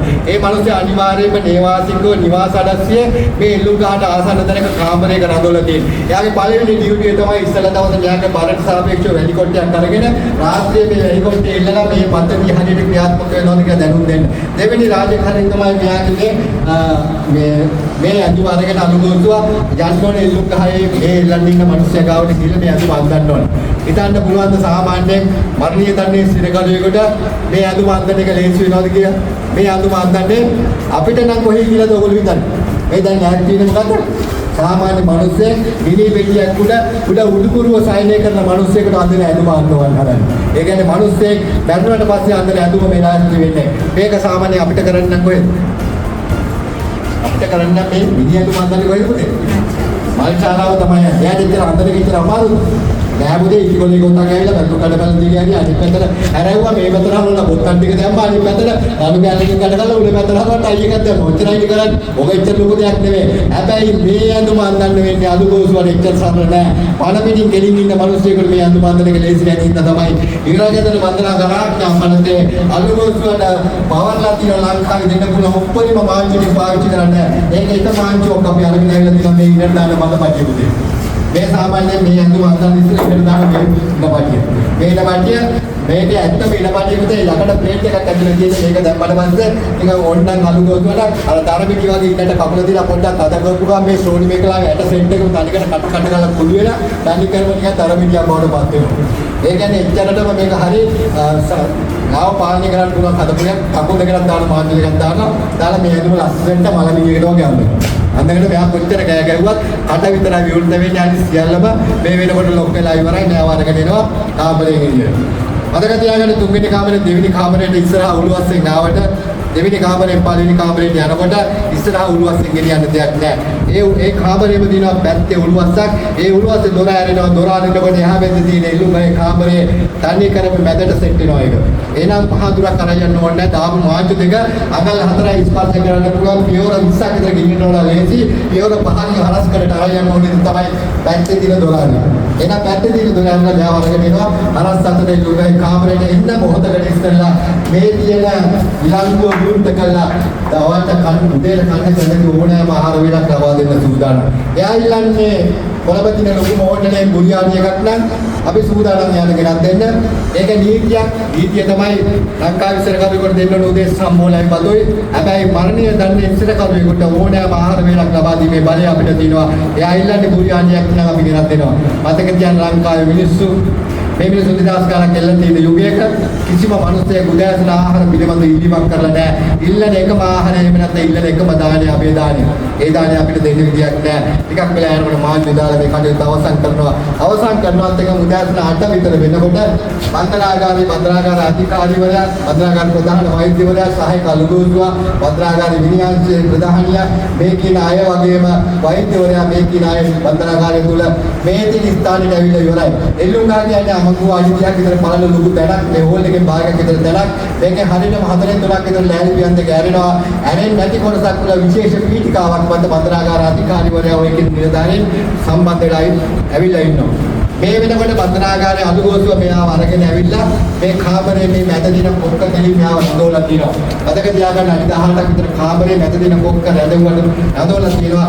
මූණ වහලා තියෙන මේ වෙලාවේ මේ පළවෙනි පියවර තමයි යාගේ මූණ විවෘත කරනවා. ඇයි මූණ විවෘත කරන්නේ? මේක සම්ප්‍රදායක් පොතේ ලංකාවේ නීතියක් නෙවෙයි. නන්දවා නීතියක සම්ප්‍රදායක් කියන්නේ මොකද්ද? නීතියක් කියන්නේ අනිවාර්යයෙන්ම කළ යුතු දෙයක්. සම්ප්‍රදායක් කියන්නේ පවත්වාගෙන යන දෙයක්. ඒතකොට සම්ප්‍රදායක් තියෙනවා මේ වගේ පිටකාරයෙකුට අවසාන මොහොතේදී මූණ විවෘත කිරීමක්. ඒ කියන්නේ මූණ වහලා තියෙනවා. ඒ මූණ අරින්නේ සුද්ධ හිතුවා මැරෙන මොහොතකට ඉස්සර තමන්ගේ මුණ තමන්ට බලන්න අවස්ථාවක් දෙන්න ඕනේ කියලා පොඩි සිතුවිල්ලක් විතරයි. මට මේක හරහා මට තියෙනවා ඊට වඩා පණිවිඩයක් සමාජයට කියන්න. මොකද මේ මූණ අරින වෙලාවේ මෙයාට ඉස්සරහ තියෙන කණ්ණාඩියෙන් තමන්ගේ බින්දුවේ පේනවා. මේ බින්දුවේ පේන්නේ එයාගේ මූණ විතරයි. එයාගේ බින්දුවේ විතරයි පේන විදිහට මේ සකස් කරලා තියෙන්නේ. මේ ප්‍රතිබිම්බය හරහා එයා පණිවිඩයක් එයා කෑ ගහලා කියනවා සර් ඔය බින්දුවේ ඉන්නේ මොකද්ද මේ ලෝකෙ කියන්න ඕනේ කෙනෙක් නෙමෙයි. මූ ස්ත්‍රී දූෂකෙක් මංකොල්ලකාරයෙක් මේ සමාජයෙන් අදුගාලා දාන්න ඕනේ වහ මේලලා මරන්න ඕනේ කියලා මේ මිනිස්සයා කියන්න පටන් ගන්නවා. මේකට කියන්නේ මොකක්ද කියලා දන්නවද? ඒකට කියන්නේ පාපොච්චාරණය කියලා. උදේ තමයි පිළිවෙලව යම් කිසි දවසකදී පාපොච්චාරණයක් කරනවා. අපි සම්බන්ධ වෙනුත් අපේ ගාව පාපොච්චාරණයක් තියෙනවා. අපි රහසිගතව මේ පාපොච්චාරණය කරනවා. අරයා එදා විවුර්තව මේ පාපොච්චාරණය කරනවා. ගෙදරක් ඇතුලේ. එතකොට අලුගෝසුව නිත හදා ගන්න පුළුවන්. මං ඉන්නන්නේ සාධාරණ මිනිහෙක් නෙමෙයි. මං මෙල්ලන්නේ මේ රටේ ඉවත් කරන්න ඕනේ මිනිස්සෙක් කියලා. අලුගෝසුවට පොඩි හයියක් එනවා මේක අරා අපිට පණිවිඩයක් දෙනවා. විරගෙදර ගිහලා එල්ලුම්ගයි කාමරේ තියෙන කණ්ඩායමේ මුණ බල්ලා තමන් වැරදිකාරයෙක් විදිහට ප්‍රමාද වැඩි ආදුනිය පුතේ අද ගෙදර ගිහිල්ලා තමන්ගේ ගෙදර ගිහලා කණ්ඩායම දිහා බලන්න මම බලන්නේ ඒ වගේ මිනිස්සෙක්ද අපේ අම්මා කිව්වා අපේ ටීචර් කිව්වා මිනිස්සෙක්ද මම ඉස්කෝලේ ගිහලා ඉගෙන ගන්න එක්කෙනෙක්ද නැත්නම් බස් ස්ටෑන්ඩ් එකේ කොල්ලෙක් ඉඳන් කොල්ලෙක් කෙනෙක් බලාගත්ත අඳුරු කරගත්ත පුද්ගලයෙක්ද එහෙම නැත්නම් කුඩු ටිකක් ගාජ ටිකක් ගහගන්න ආදරණීය පුතේද කියලා කල්පනා කරන අවස්ථාවක් කරගන්න කියන එක මතක තියාගන්න පුතේ ඒක තමයි මට කියන්න දෙන්න පණිවිඩය. කොහොම වුණත් මේ කණ්ණාඩිය බලලා වැඩි වෙලාවක් ගත වෙන්න අලුගෝසුවගෙන් පැහැදිලිවම ඔවා හිතන්න දුන්නේ මේ ඉස්සලා දැන් කරන් දෙයක් නැහැ දැන් උඩ වහලා දාලා නිකන් ඉන්නවා. සියල්ල සූදානම් බන්දනාගාර අධිකාරිතුමා ඇවිල්ලා ඉවරයි. බන්දනාගාරයේ අලුගෝසුව සියලු දෙනා ඇවිල්ලා ඉවරයි. මේ මොහොතේ තව එක මිනිස්සෙක්ගේ පැමිණීමක් අවශ්‍යයි. ඒ තමයි පුතේ මිනිස්සෙක් වැඩිකට බන්දනාගාරයේ ඉල්ලන්න සූදානම් වෙලා ඉන්නවා. ඒ සඳහා වැඩිකට බන්දනාගාරයේ ඉල්ලුම් ගහ සූදානම් ඉන්නවා. මේ දඬුවම ක්‍රියාත්මක කරන අධිකරණ නියෝගයක් තියෙනවා. මේ දඬුවම ක්‍රියාත්මක කරන රටේ රාජ්‍ය නායකයන් විසින් නියෝගයක් දිනයක් ගන්නලා තියෙනවා. ඒ දඬුවම ක්‍රියාත්මක වෙන්න නිවිදිතෙක් මෙතන ඉන්නවා. ඉවර එක අධිකරණ මිනිස්සෙක් මෙතන ඉන්නවා. සියල්ල සූදානම් වෙලා හිටියට මේ සියල්ල පදනම් වුණේ මොකක් මතද? මෙයා මතක වුණේ කොහේද දැනක සටහන් කරපු ලිය කියවිලා. මේ සටහනේ අකුරක් වෙනස් වුණොත් එම පියදාස ජයදාස වුණොත් එහෙනම් මොකද වෙන්නේ? මේ වැරද්ද අපිට නිවැරදි කරන්න පුළුවන්. ඒකින්ද බන්දනාගාර ආරක්ෂා පළාතේ අපිට පැහැදිලි උපදෙස් දීලා තිනවා. ලිඛිත සාක්ෂිත මතරව ඇසින්දුළු සාක්ෂියක සාතිකයෙන් පසුව මරණය ක්‍රියාත්මක කරන්නයි කියලා. ඒ කියන්නේ පුතේ මේ කියන ලිය කියවිලා අපිට දෝෂයක් සිද්ධ වුණොත් එම ඒ වැරද්ද නිවැරදි කරන්න බන්දනාගාරට බැරි වෙන හින්දා අනිවාර්යයෙන්ම අධිකරණ භූමියේදී මේ දඬුවම ක්‍රියාත්මක කරන්න කියලා දැනුම් දුන්න වෙච්ච වෙලාවේ බන්දනාගාරයෙන් ඉදිරිපත් වෙච්ච නිලධාරියෙක් ඇවිල්ලා ඇසෙන්දුණු සාක්ෂියක් විදිහට බන්දනාගාර අධිකාරිවරයා විදිහට සමත කරන්න ඕනේ. මේට අවුරුදු 20ක දඬුවමක් වෙන්න පුළුවන්. නමුත් එයා පෙන්ෂන් ගිහිල්ලා ඉන්න පුළුවන්. එයා පෙන්ෂන් ගියත් එයාගේ වගකීම තමයි මේ ඊළඟ දවසේ ගියාට පස්සේ ලුඟයි කාමරේට ගිහලා ඔව් සර් මගේ ඉස්සරහා තමයි මේ දඬුවම ක්‍රියාත්මක කරන්න කියලා දැනුම් දුන්නාට පස්සේ තමයි බන්දනාගාර අධිකාරිවරයා මේ දඬුවම ක්‍රියාත්මක කරන්නේ. එයාගේ අතේ තියෙන ඔලියක් ගෙවිලා ඒකේ තමයි යාට බලය බවුලා තියෙන්නේ. මේකේ රටහලක් ගහලා තියෙනවා ශ්‍රී ලංකා ප්‍රජාතාන්ත්‍රික සමාජවාදී ජනරජයේ ජනාධිපතිවරයා හෝ රාජ්‍ය නායකයා දඬුවන දිනයකදී වැලිකඩ හෝ භූකම්පන බන්දනාගාරයේ විත්ති 4ක් ඇතුළතදී මේ කියන මිනිස්යාව ප්‍රාණී විරුද්ධ වෙනතුරු වෙලා තමයි කියන නියෝගය ගහලා තියෙන රතු බෑනේ. මෙතේ සාධාරණ ක්‍රියාත්මක කරන දැන් සියල්ල සූදානම් බන්දනාගාර අධිකාරිවරයා සියල්ල සූදානම් ඉන්නකොට යාළුවෝ මේ නිවර්ගේ නැරිලා ඉන්නවා. එතුමාගේ අතේ තියෙන ඒ සාධාරණ කියවලා තව පාරක් මේ බන්දනාගාර අධිකාරිවරයා මේ අනුගෝසුව මෙයාට ඇහෙන්නේ නැති වෙන්නේ නඩුව ක්‍රියාත්මක කරන්න දෙන්නවා. මොකද තාමත් මෙයාට හදවතින් ආදරේ බන්දනාගාරය. මොකද හේතුව යම් විදියකදී මොකද එල්ලන්නේ කියලා කියනොත් එකම එයාගේ වර්ධ ස්පන්දනයේ ටංගාල වැඩි වුණොත් එම එයාට හොස්පිටාල පපුව පෙරලා මැරෙන්න පුළුවන්. එවැන්නක් සිද්ධ නොවෙන්න තමයි බන්දනාගාර අධිකාරිවරයාගේ අතේ තියෙන ඔරලෝසුව දිහා බලලා අනුගෝසුව දිහා බලනකොට එයා සාමාන්‍ය සිරිතක් විදිහට දන්නවා මේ දැන් මට නියෝග දෙන්නේ මේ දඬුවම ක්‍රියාත්මක කරන්නයි කියලා. ජීවිතයේ සියලුම දේවල් ආවර්ජනය කර කර ඉන්නවා. සමාජයේ ඉපදිච්ච දවස, අසාද බැලුම දවස, පොඩි එකා ඉපදිච්ච දවස කැම්පස් ගිය දවස වෙන්න පුළුවන්. මේ සියල්ල මෙහෙය කර කර ඉන්නකොට මේ අනුගෝසුව බන්දනාගාර අධිකාරිවරයා මුණ දිහා බලනත් එක්කම මෙයාගේ අනාගතය, මෙයාගේ අතීතය ස්මරණය කරගෙන එක මම අනුගෝසුව එක්කම වැඩිකට බන්දනාගාරයේ මේ පහළට වැටෙන මේ වගේ බෝඩින් එක්ක මේ පණ පිටින් ඉන්න මිනිස්සෙක් පණ පිටින් ඉන්න මිනිස්සෙක් උනා මම අර කිව්වා දෙයක් කියන්නේ ප්‍රමාණයට පහළට කඩා වැටෙනවා. පහළට කඩා වැටෙනත් එක්කම එයාගේ ශ්වාසනාලයේ විසන්දීමට මැදෙන් සුසුම්නා විසන්දීම ආරාමයේ මරණය සිද්ධ වෙනවා. ගත වෙන්නේ තත්පරෙන් 4න් එකයි. මේ කෙටි කාලයක් ඇතුළත මරණය පතුරාට පස්සේ ආයි ડોක්ටර්ගේ රාජකාරිය වෙනවා. ડોක්ටර් පැහැදිලිව කියන්න ඕනේ දැන් මැරලා ඉවරයි කියලා. හැබැයි ડોක්ටර් කියනවා බලනහරේ ස්පර්ශ කළා බලනහරේ කට් කරන්නේ නැහැ. ස්පර්ශ කළා වේදනාවෙන් කියනවා දැන් මෙයා බැරිලා කියලා. මම කියන්නේ මේ වෙන දේවල්. ඉතින් මේ වුණාට පස්සේ බෝඩි එක රිලීස් කරනවා. මේ වෙනකොට යාගේ කැමැත්ත අනුව ඇවිල්ලා ඉන්නවා නම් ආදරණීය ලේඥාදීන් මතක තියාගන්න පුතේ. මේ වෙලාවේ මේ ලේඥාදීන් මෙයාගේ බෝඩි එක බාර දෙන්නේ ලංකාවේ මලමිනියක් අවසන් කරන විදිහට අවසන් කරන්න නෙමෙයි. මොන හේතුවක් නිසාවත් මේ බෝඩි එක පැය 24කට වඩා කාලයක් රඳවා ගන්න බෑ. උරමතින් අරගෙන යන්න බෑ.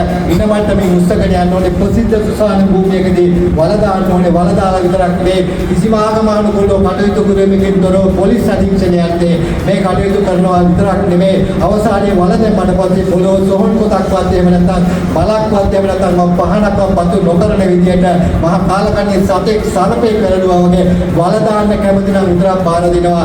එහෙම නැත්නම් වැලිකඩ බන්දනාගාරේ පොරැල්ලේ කරත්තේ රාජද්‍රෝහියන් වැරදාන වෙනම ස්ථානයක ওই විදිහට වල දාලා අවසන් කරනවා.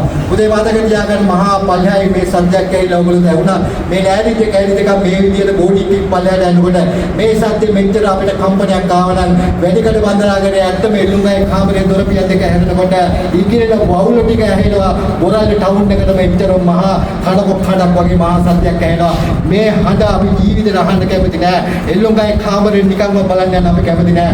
මතක තියාගන්න සූත්ත මේ හඬට මේ එළුම්ගහ ලොකු තැන කුස තැනක හදලා මේ මහා විශාල සහිතව මේක මේ අපට කුරුවලට පුතේ ග්‍රීස් දාන්නේ නෑ. තෙල් දාන්නේ නෑ. මේ ඇහෙන කරකරාස් ගන්න සද්දේ අනිත් දිනකාරයන්ට පාඩමක් උගන්වනවා.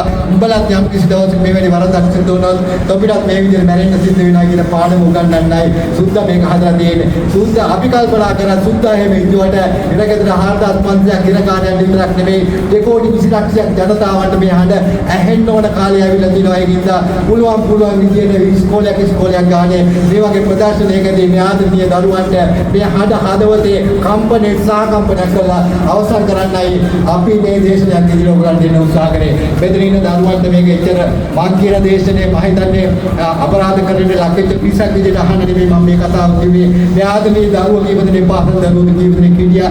එයාට පාඩමක් ඉගෙන ගන්න වැඩක් කරනකොට දෙපාරක් හිතන්න අපි හිතන දෙපාරක් හිතන අවස්ථාවක් කරගන්න මේ සත්‍යය ඔයගලන්ගේ හදවත් තුල සදාකල් රැඳේවායි කියලා ප්‍රාර්ථනා කරමින් මේ දේශනය අවසන් කරනවා. ඊළඟට වීඩියෝ එකට අවස්ථාවක් සමග මේ සියලු දෙනාට ස්තුතියි.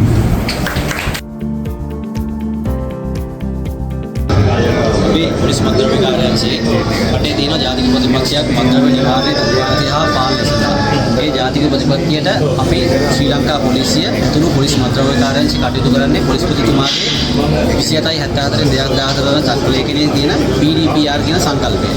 ඒකේ PDPR කියන්නේ පළවෙනි එක තමයි ප්‍රිවෙන්ෂන්. ඒතකොට ප්‍රිවෙන්ෂන් එකේ යටතේ අපි පාසල් ළමුණු විශ්වවිද්‍යාල දරුවෝ ඒ වගේ තම ප්‍රජාව දැනුවත් කරලා මත්ද්‍රව්‍ය දින ආදීනව ගැන මත්ද්‍රව්‍ය ඒගොල්ලෝම මුදවා ගන්න අවශ්‍ය පෞරුෂය වර්ධනය කරනවා.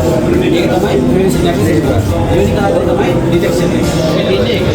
එතකොට ඩිටෙක්ෂන් එකේ යටතේ අපි මහා පරිමාණ සහ සුළු පරිමාණ මත්ද්‍රව්‍ය ජාවාරම් කරන අත්අඩංගුවට අරගෙන ඒගොල්ලෝගේ අධිකරණය හැමෝටම යොමු කරන්න කටයුතු කරනවා. මේ තියෙන්නේ ඒකට අත්අඩංගු ගැනීම සම්බන්ධයෙන් උදාහරණ. එතකොට මේ ස්කින් ඇතුලේ මත්ද්‍රව්‍ය සංවේදන අවස්ථාව ඒගොල්ලෝ විදියට මත්ද්‍රව්‍ය සංවේදන උපදී අපනයනය කරන කරපු අවස්ථාව මේකේ තියෙනවා ඒකට ලොඩියක් මත්ද්‍රව්‍යයක් සංවේදනාවක් කිලෝ 900ක් මේ දීවර බෝට්ටුමයි සංගාවට නිරෝධී මත්ද්‍රව්‍ය කියන අවස්ථාව ඒ වගේ මෙතන තියෙනවා නැවතත් ඒගොල්ලෝ පැකට් එකක් විදියට අපනයනය කරන දැස්ති කරලා මත්ද්‍රව්‍ය දැස්ති කරලා මේ මත්ද්‍රව්‍ය කියලා වෙන අවස්ථාව මේ අවස්ථාවේදී මත්ද්‍රව්‍ය කියලා ආවා මත්ද්‍රව්‍යයගේ ශරීරගත වෙලා ඒ දාහතිය අපිට පස්සෙම අතිමාත්‍රාවක් මත්ද්‍රව්‍ය මේ වගේ තමන්ගේ ජීවිතේකම ප්‍රේක්ෂණ නිදන්කෝ මේ මත්ද්‍රව්‍ය රැකගන්නවා. මේ මත්ද්‍රව්‍ය සම්පූර්ණ අහිංසක ජනතාව අහිංසක තමන්ගේ දරුවන් අහිංසක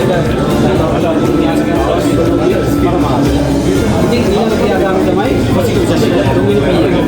ඒකෙදි අපි කටයුතු කරන්නේ මුල මේ ආකාරයට. එතකොට රටේ තියෙන ඉහළම දඬුවම තමයි අද මරණීය දඬුවම. ඒතකොට මරණීය දඬුවමේ දෙන වැරදි තියෙන්නේ 6යි. ඒකෙන් 6න් එකක් තමයි මේ මත්ද්‍රව්‍ය සම්බන්ධ වර්ධ. එතකොට මේ මත්ද්‍රව්‍ය ආනයනය අපනයනය කරොත් තියාගත්තොත් ජාවාරම් කරොත් මෙන්න මේ කිසි ප්‍රමාණයක් ග්‍රෑම් 5ක් වගේ සුළු ප්‍රමාණයක් රසවස්තුමාර්තාව ආවට පස්සේ ග්‍රෑම් 5ක් වගේ සුළු ප්‍රමාණයක් තියාගත්තොත් මරණීය දඬුවම දෙනවා. එහෙම නැත්නම් ජීවිතාන්තයක් පස්සේ දෙනවා. මෙතන දැනි දැනුමක් තීරණයක් කරන් තියෙන්නේ මේ රටට මේ මත්ද්‍රව්‍ය විතරන දේශනේ රටක් විදිහට හඳුන්වලා තියෙනවා. මේකේ අවසාන ක්‍රියාදාමය තමයි පුරුත්තාවය. එතකොට නියමිත දේශනේ. PDPR එකේ අවසාන R එක තමයි පුරුත්තාවය. ඒතර මේ පුරුත්තාවන යටතේ රජයක් විදිහට රටක මත්ද්‍රව්‍ය ඇපරේන සම්පූර්ණ පිළිස් උදව ගන්න උසාන මුදලක් රජයේ ගානේ විදන් කරලා ඒගොල්ලෝ මේවට සමාජගත කරන්න කටයුතු කරනවා. ඉතින් මේ ක්‍රියාදාමයේ ඇත්තටම සාර්ථක ක්‍රියාදාමයක්. මේකෙදී අපි පුරුත්තාවන සලෝ කැමැත්තෙන් යවන්න පුළුවන්. එහෙම නැත්නම් අධිකරණය වගේ නැත්නම් මොකෙද අධිකරණය හරහා යොමු කරන්න පුළුවන්. මේ විද්‍යා සංකල්ප හරියට අපිට පුළුවන් අපේ රටින් මත්ද්‍රව්‍ය තුරන් කරන්න. ඉතින් ඒකම අපි පාසල් දරුවන්ට විශේෂයෙන්ම පැහැදිලි කරනවා මේ මත්ද්‍රව්‍ය භාවිත කරනම ඒකම ශරීරයට වෙන හානිය. මේ ලෝකේ තියෙන භයානකම මත්ද්‍රව්‍ය තමයි. මොකද මේකට කියන්නේ අපි දොරටු රසායන කියලා. මේකෙන් තමයි ආරම්භය.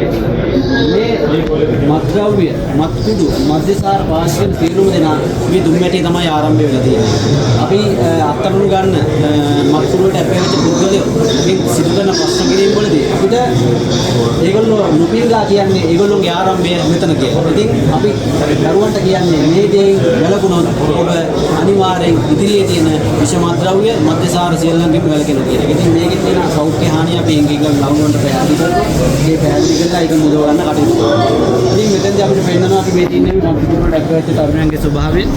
මේ වගේ තමයි ඒගොල්ලෝ දුක් විඳින්නේ. ඒකට මේ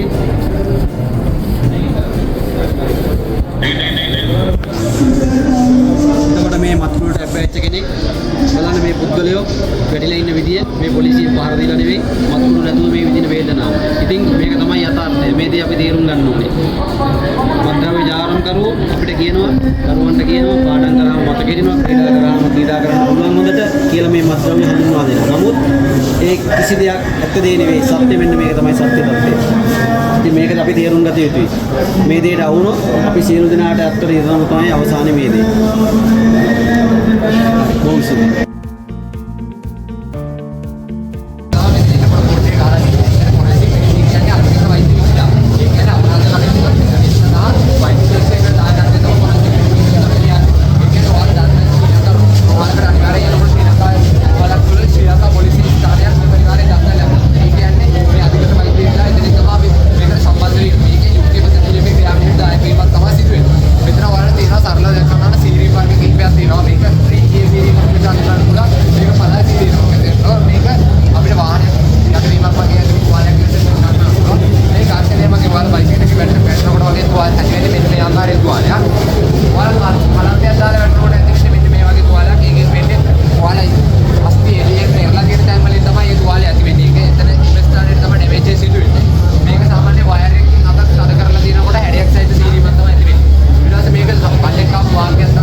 එහෙම සිදු වුණේ කියලා. හැබැයි ඒ ડોක්ටර් ඉන්දියානු පිළිගන්නේ නැහැ. එයා දන්නවා මේක වැඩිමක සිදු දැලීමක් නෙමෙයි මේක පාරදීම මගේ සිදු දැලීමක් කියලා. එතන ඉහළ තමයි අධිකරණ වෛද්‍ය විශ්වවිද්‍යාලය මගේ කටයුතු සිදු කරගෙන යන්නේ. මෙතන තියෙන අපිට දැලීමාකාර කිහිපයක්. මෙතන තියෙන සුදුසු දැලීමක්. මේ තියෙන විකට් පොල්ලක් ගැන එකකින් ගහපු එකකින් සිදු දැලීමක්. මේක සීරීමක් සහිත දැලීමක්. මේක දැලීමක් කිහිපයක් තියෙනවා. ඊට පස්සේ අපිට මෙතන තියෙනවා ඇසට සිදු පාරදීමක් වගේ සිදු දැලීමක් තමයි මේ තියෙන්නේ. මේක අපිට ඉස්සර සිදු පාරදීමක් වගේ සිදු දැලීමක් තමයි මේක තියෙන්නේ. ඒ අවස්ථාවේදී ඇස් ආසන්නයේට ලේ වැසීමක් සිදු වෙලා තමයි මේ ආසන්නයේ නිල් පැන් ස්වරූපයක් දක්වන්න ලැබෙන්නේ. මේකට එනවා නම් මේක තියෙන රේල් පාරක් වෙන දැලීමක්. අපි මේක කියනවා නම් වැටීමක් සිදු දැලීමක් කියලා. ඒක අනිවාර්යෙන් බැලුවලට පේනවා මේකට පාරදීමක් වගේ සිදු දැලීමක් කියලා. මේක සිදු වෙලා තියෙන හොස් පයිප් එකේ පාරදීමක් වගේ සිදු තමයි මේ දැලීම වර්ගයේ සිදු වෙලා. මෙතන තියෙනවා ඉරිම් වර්ග කිහිපයක්. මේකේ අපි සරලව හඳුන්වන්න දෙනවා මේ ඉරිම් වර්ග කිහිපයක්. මෙතන තියෙනවා වාහනයකට රෝදයකට කකුලක් කැරෙන්නේ වගේ සිදු ඉරිම් වර්ග කිරීමක් තමයි මේ තියෙන්නේ. කැපුම් ద్వාරක් තිරුණු ආයුධයකින් පාරදීමක් මගේ සිදු කැපුම් ద్వාරයක් තමයි මේ තියෙන්නේ. අපි මෙතන ඩිෆෙන්ස් කට්ටයක් තියෙනවා. ඩිෆෙන්ස් කට්ටයක් සිදු වෙන්නේ වාට කවුරු හරි තිරුණු ආයුධයකින් පාරදීමට එනකොට ඍජු ඉරියව්වකින් සිටිනකොට ආයි පාරදීම වැළැක්වීමට අපි පාවිච්චි කරනවා තමන්ගේ ප්‍රමුඛත්ව භාවිත කිරීමෙන් මේ වැළැක්වීම සිදු කිරීමේදී තමයි මෙන්න මේ ආකාරයට මේ කැපීම් තුවාලය සිදු වෙන්නේ.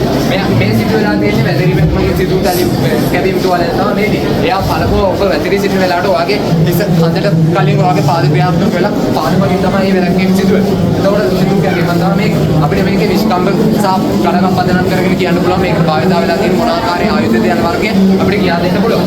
ඊට පස්සේ මෙතන තියෙන කට්‍රෝට් නැත්තම් බෙල්ල කැපීම් ආකාර කිහිපයක්. මේකේ සීදී දසා ගැනීමේදී මේ ආකාර දෙකම සිදු වෙන්න පුළුවන්. මේක සිදු වෙලා තියෙන ඉස්සේ මධ්‍ය රේඛාව දිස්සේ සිදුණු බෙල්ල කැපීම. මේක ඉස්සේ මධ්‍යයේ සිදු ඉදිරි පස්සේ සිදු කිසි බෙල්ල කැපීම තමයි මේ තියෙන්නේ. අපි අදන් දෙනවා නම් ඒක ලංකාවේ සත්‍ය දර්ශනයේ සිදු මරණ පරීක්ෂණ වාර්තාවක් තමයි උතන තියෙන්නේ. අපිට ඒකෙන් කියන්න පුළුවන් ඔයාලා ගොඩක් වෙලාවට අපරාධ ස්ථානයකට අපරාධ පරීක්ෂණ දෙපාර්තමේන්තුවේ ළඟා වෙන වෙලේ එතන බොහෝ විට එතන මුද්ද ශරීරයේ හෝ ඒ රෝගියා හෝ ඉන්නේ නැහැ. රෝගියා බොහෝ විට ඉන්නේ රෝහලක නැත්නම් එතන තියෙන්නේ අපරාධ ස්ථානයේ පමණ. අපරාධ ස්ථානයේ ඔස්සේ හඹාගෙන යාම පොලිසිය මගින් සිදු කරනවා සැකකරුවන් හඹා යාම. ඒකෙන් අදාළ සාක්ෂි සොයා ගැනීම කොහොමද සිදු කරනවා. අපිට මෙතන පෝස්ට්මෝර්ටම් රිපෝට් එකේදී අපිට ගන්න පුළුවන් මේ පෝස්ට්මෝර්ටම් රිපෝට් එකෙන් අපිට අධිකරණ වෛද්‍ය විශ්ලේෂණය මගින් කියන්න පුළුවන් මේකට මේ තුවාල සිදු වෙච්ච තියෙන ආකාරය පදනම් කරගෙන මේකට භාවිත කරලා තියෙන මොන ආකාරයේ ආයුධ යන වර්ගය කියන්නේ මේ එද සිදු සිද්ධියට භාවිත කර තියෙන ආයුධ තමයි මේ තියෙන්නේ. මේ ආයුධ පිළිබඳ වාර්තාවක් අධිකරණ වෛද්‍ය විද්‍යාලයෙන් අපි පෝස්ට්මෝර්ටම් රිපෝට් එකෙන් හරි ඒ රිපෝට් එකෙන් හරි අපි එළියට දෙනවා. ඊට පස්සේ පොලිසිය ඔස්සේ හොබාගෙන යන සාක්ෂි මගින් මේ දෙක ගැලවීමක් අධිකරණයේදී සිදු වෙනවා. ඒකලා අදාළ සැකකරුවන් නින්දිතේ චූටි දෙයක් කරනවාද නිදහස් කරුවෙක් කරනවාද කියන එක අධිකරණය මගින් තීරණය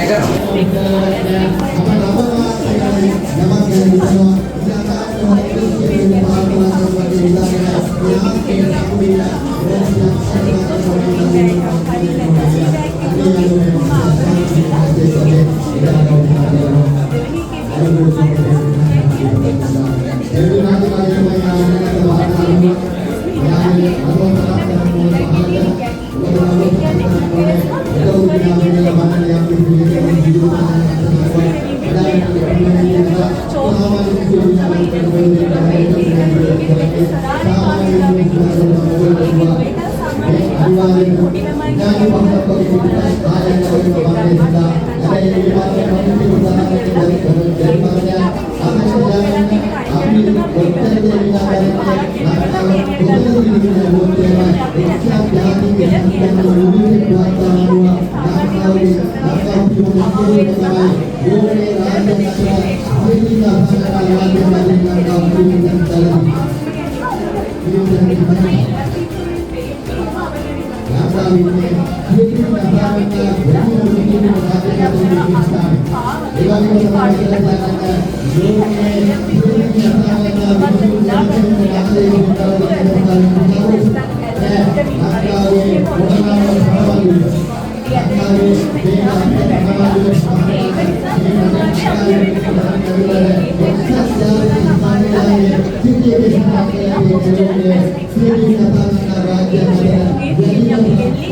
කෙනෙක්ගේ අපි සාමාන්‍ය විශේෂ නියමයක් වයින්නවා ඒක කියනවා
cerebrospinal fluid එහෙම නැත්නම් මස්තිෂ්ක සුසුම්නා තරලේ කියන සිංහලෙන් කියනවා ඒකේට තරලේ ඉන්නවා මේ පෝෂක දෙන එක අපිට ඉවත් කරන්න කරන්නේ ඒක මෙහෙම උනාම වෙන්නේ මොලේ කියන්නේ සාමාන්‍ය මේ වගේ දැඩි කුටීරයක් මොලේ තියෙන හිස් කබල වගේ දැඩි කුටීරයක්. ඒතකොට මේකත් පරිපාලනයේ වෙනස් වෙනවා කියන්නේ මොලේ පටකවල සහිත හානිය වෙන්න පුළුවන්. ඒ වගේ රුධිරේ ගලන එකට හානි වෙන්න පුළුවන්. වෙනස්කම් වෙන්න පුළුවන්. එහෙම වුණාම මොකද වෙන්නේ? මොලේ පටක වැරෙන්න පුළුවන්. ඊට පස්සේ මෙතන බලුවම මේ පේනවනේ මේ තියෙන CT ස්කෑන් එක ඡායාරූපයක්. මේ CT ස්කෑන් ඡායාරූපයක් මොකද වෙන්නේ? මොලේ ඇස රුධිරේ ගලලා ඒක නිසා අස්සේ රුධිරේ බිල්ල දින එක තමයි මෙතන මේ තියෙන්නේ. ඒක ඩොට් එකක් තියෙන මේ එතකොට මේ තියෙන තේකේ විදියට එකෙක් මොලේ ආකාරයට කියපු ඒවා. ඊට පස්සේ තව ටිකක් මෙහෙට අපිට තියෙනවා ස්වභාවික මරණ. ස්වභාවික මරණ සඩන් නැචරල් දෙස්. අකාල මරණ ස්වභාවික අකාල මරණ කියන්නේ ස්වභාවික අකාල මරණ වෙන්නේ ඒ කියන්නේ ස්වභාවික අකාල මරණ අපි පළවෙනි රූපය අපිට පේන්න කිරීටයක තමයි තෙල් පණ්ඩි දැම්මත් තියෙනවා. ඒ කියන්නේ කිරීටයක තමයි කියන්නේ ඒ වස්තුවේ තියෙන පටකවලට රුධිරය සපයන්නේ කිරීටයක තමයි කියන જાතිය. ඒකේ කිරීටයක තමයි කියන જાතිය. ඩොක්ටර්ම ගොඩක් වෙලාවට දෙන්නේ ඒක තෙල් පණ්ඩි දැම්මත් වෙනවා. මේ තෙල් පණ්ඩි දැම්මත් වෙනවා මේ රුධිරවාහි අස්සේ යන ගාඩ රුධිර ගැටි රුධිර ගැටි කියනවා මේ පදාසින් කියන්නේ ආර්ථික ප්‍රදේශයක රුධිර සපයනවා. हार्ट එක බ්ලඩ් පම්ප් කරන අමාරුයි. ඒකට ඒ හાર્ට් එක නැවතිලා ඒ හැටි හાર્ට් එක නැවතිලා ඒක යන්නේ නැහැ. ඒ නිසා මේ මිනිස්සුගේ හાર્ට් එක කියලා සිංහල සාමාන්‍ය වශයෙන් කියන්නේ හાર્ට් එක කියන එක මේ කියන්නේ. එතකොට තවත් සිද්ධියක් තියෙනවා තවත් මොලේට ලියන රුධිර වාහිනිය තියෙනවානේ. මේ මොලේට ලියන රුධිර වාහිනිය ගත්තම මේ මොලේට ලියන රුධිර වාහිනිය ඒ වගේ රුධිර ගැටි නිසා අවුල් වෙනවා. රුධිර ගැටි ඒ වගේ අවුල් වෙනවා මොකද? මොලේ ස්ට්‍රෝක් එකක් කියනවා සාමාන්‍ය වචන දෙකක් ස්ට්‍රෝක් එකක් කියනවා නේද? ඊට පස්සේ මේ ඊළඟ එකත් එහෙම. ඒකට මේ සාමාන්‍ය ඇඟ පුරා රුධිර බෙදා හරිනවා තියෙනවා මහා ධමනිය කියලා. මේ මහා ධමනියේ විද්‍ය තමයි තියෙන්නේ. අර රුධිර ගැටි ඇවිල්ලා වැදිලා මේ වෙච්ච නිසා ඒ මහා ධමනියේ විද්‍ය තුවාල වෙලා තියෙනවා. එහෙම තුවාල වුණාම මොකද වෙන්නේ? දැන් මේ වගේ තත්ත්ව අපිට ආවෝ හරවන්න බෑ. දැන් මේ වගේ තත්ත්වවල බෙහෙත් කරනවා ආධුනික ට්‍රීට්මන්ට් එක බෙහෙත් කරනවා. මේ ආධුනික ට්‍රීට්මන්ට් බෙහෙත් කරන එක කරන්නේ ඒක අඩු කරන එක කියන්නේ. ඒක ආයි තිබ්බදත්තරවත් කරන්න බෑ. අපිට පුළුවන් ඒක වැඩි වෙන්න නැතුව තියාගන්න නේද කරන්නේ. දැන් ඒකට උදාහරණ තමයි මේ තියෙන්නේ. මේ අධිකෘත මීඩියේ දිග කාලයක් තිබ්බට පස්සේ හෘදේ වස්තුවේ වම්පෝෂිකාව තමයි මුළු ඇඟ පුරාම රුධිරය බෙදා හරින්නේ. එතකොට මේ වම්පෝෂිකාව හෘදේ වස්තුවේ වම්පෝෂිකාවට අධිකෘත මීඩියේ කියුවොත් මේ රුධිරය පොම්ප කරන්න වෙන්නේ මොකද වෙන්නේ? එයාට වැඩි කාර්යයක් කරන්න. වැඩි කාර්යයක් කරන්න ඕනේ කියලා කියන්නේ එයාට වැඩි පින්නක් කියලා ප්‍රෙෂර් කරන්න වැඩි කාර්යයක් කරන්න. එතකොට මොකද කරන්නේ? ඒක කරන්න වැඩිපුර මසල්ස් වලින් මේ කියන හાર્ට් එකේ මස් ප්‍රමාණය පේශි ප්‍රමාණය වැඩි කරගන්න.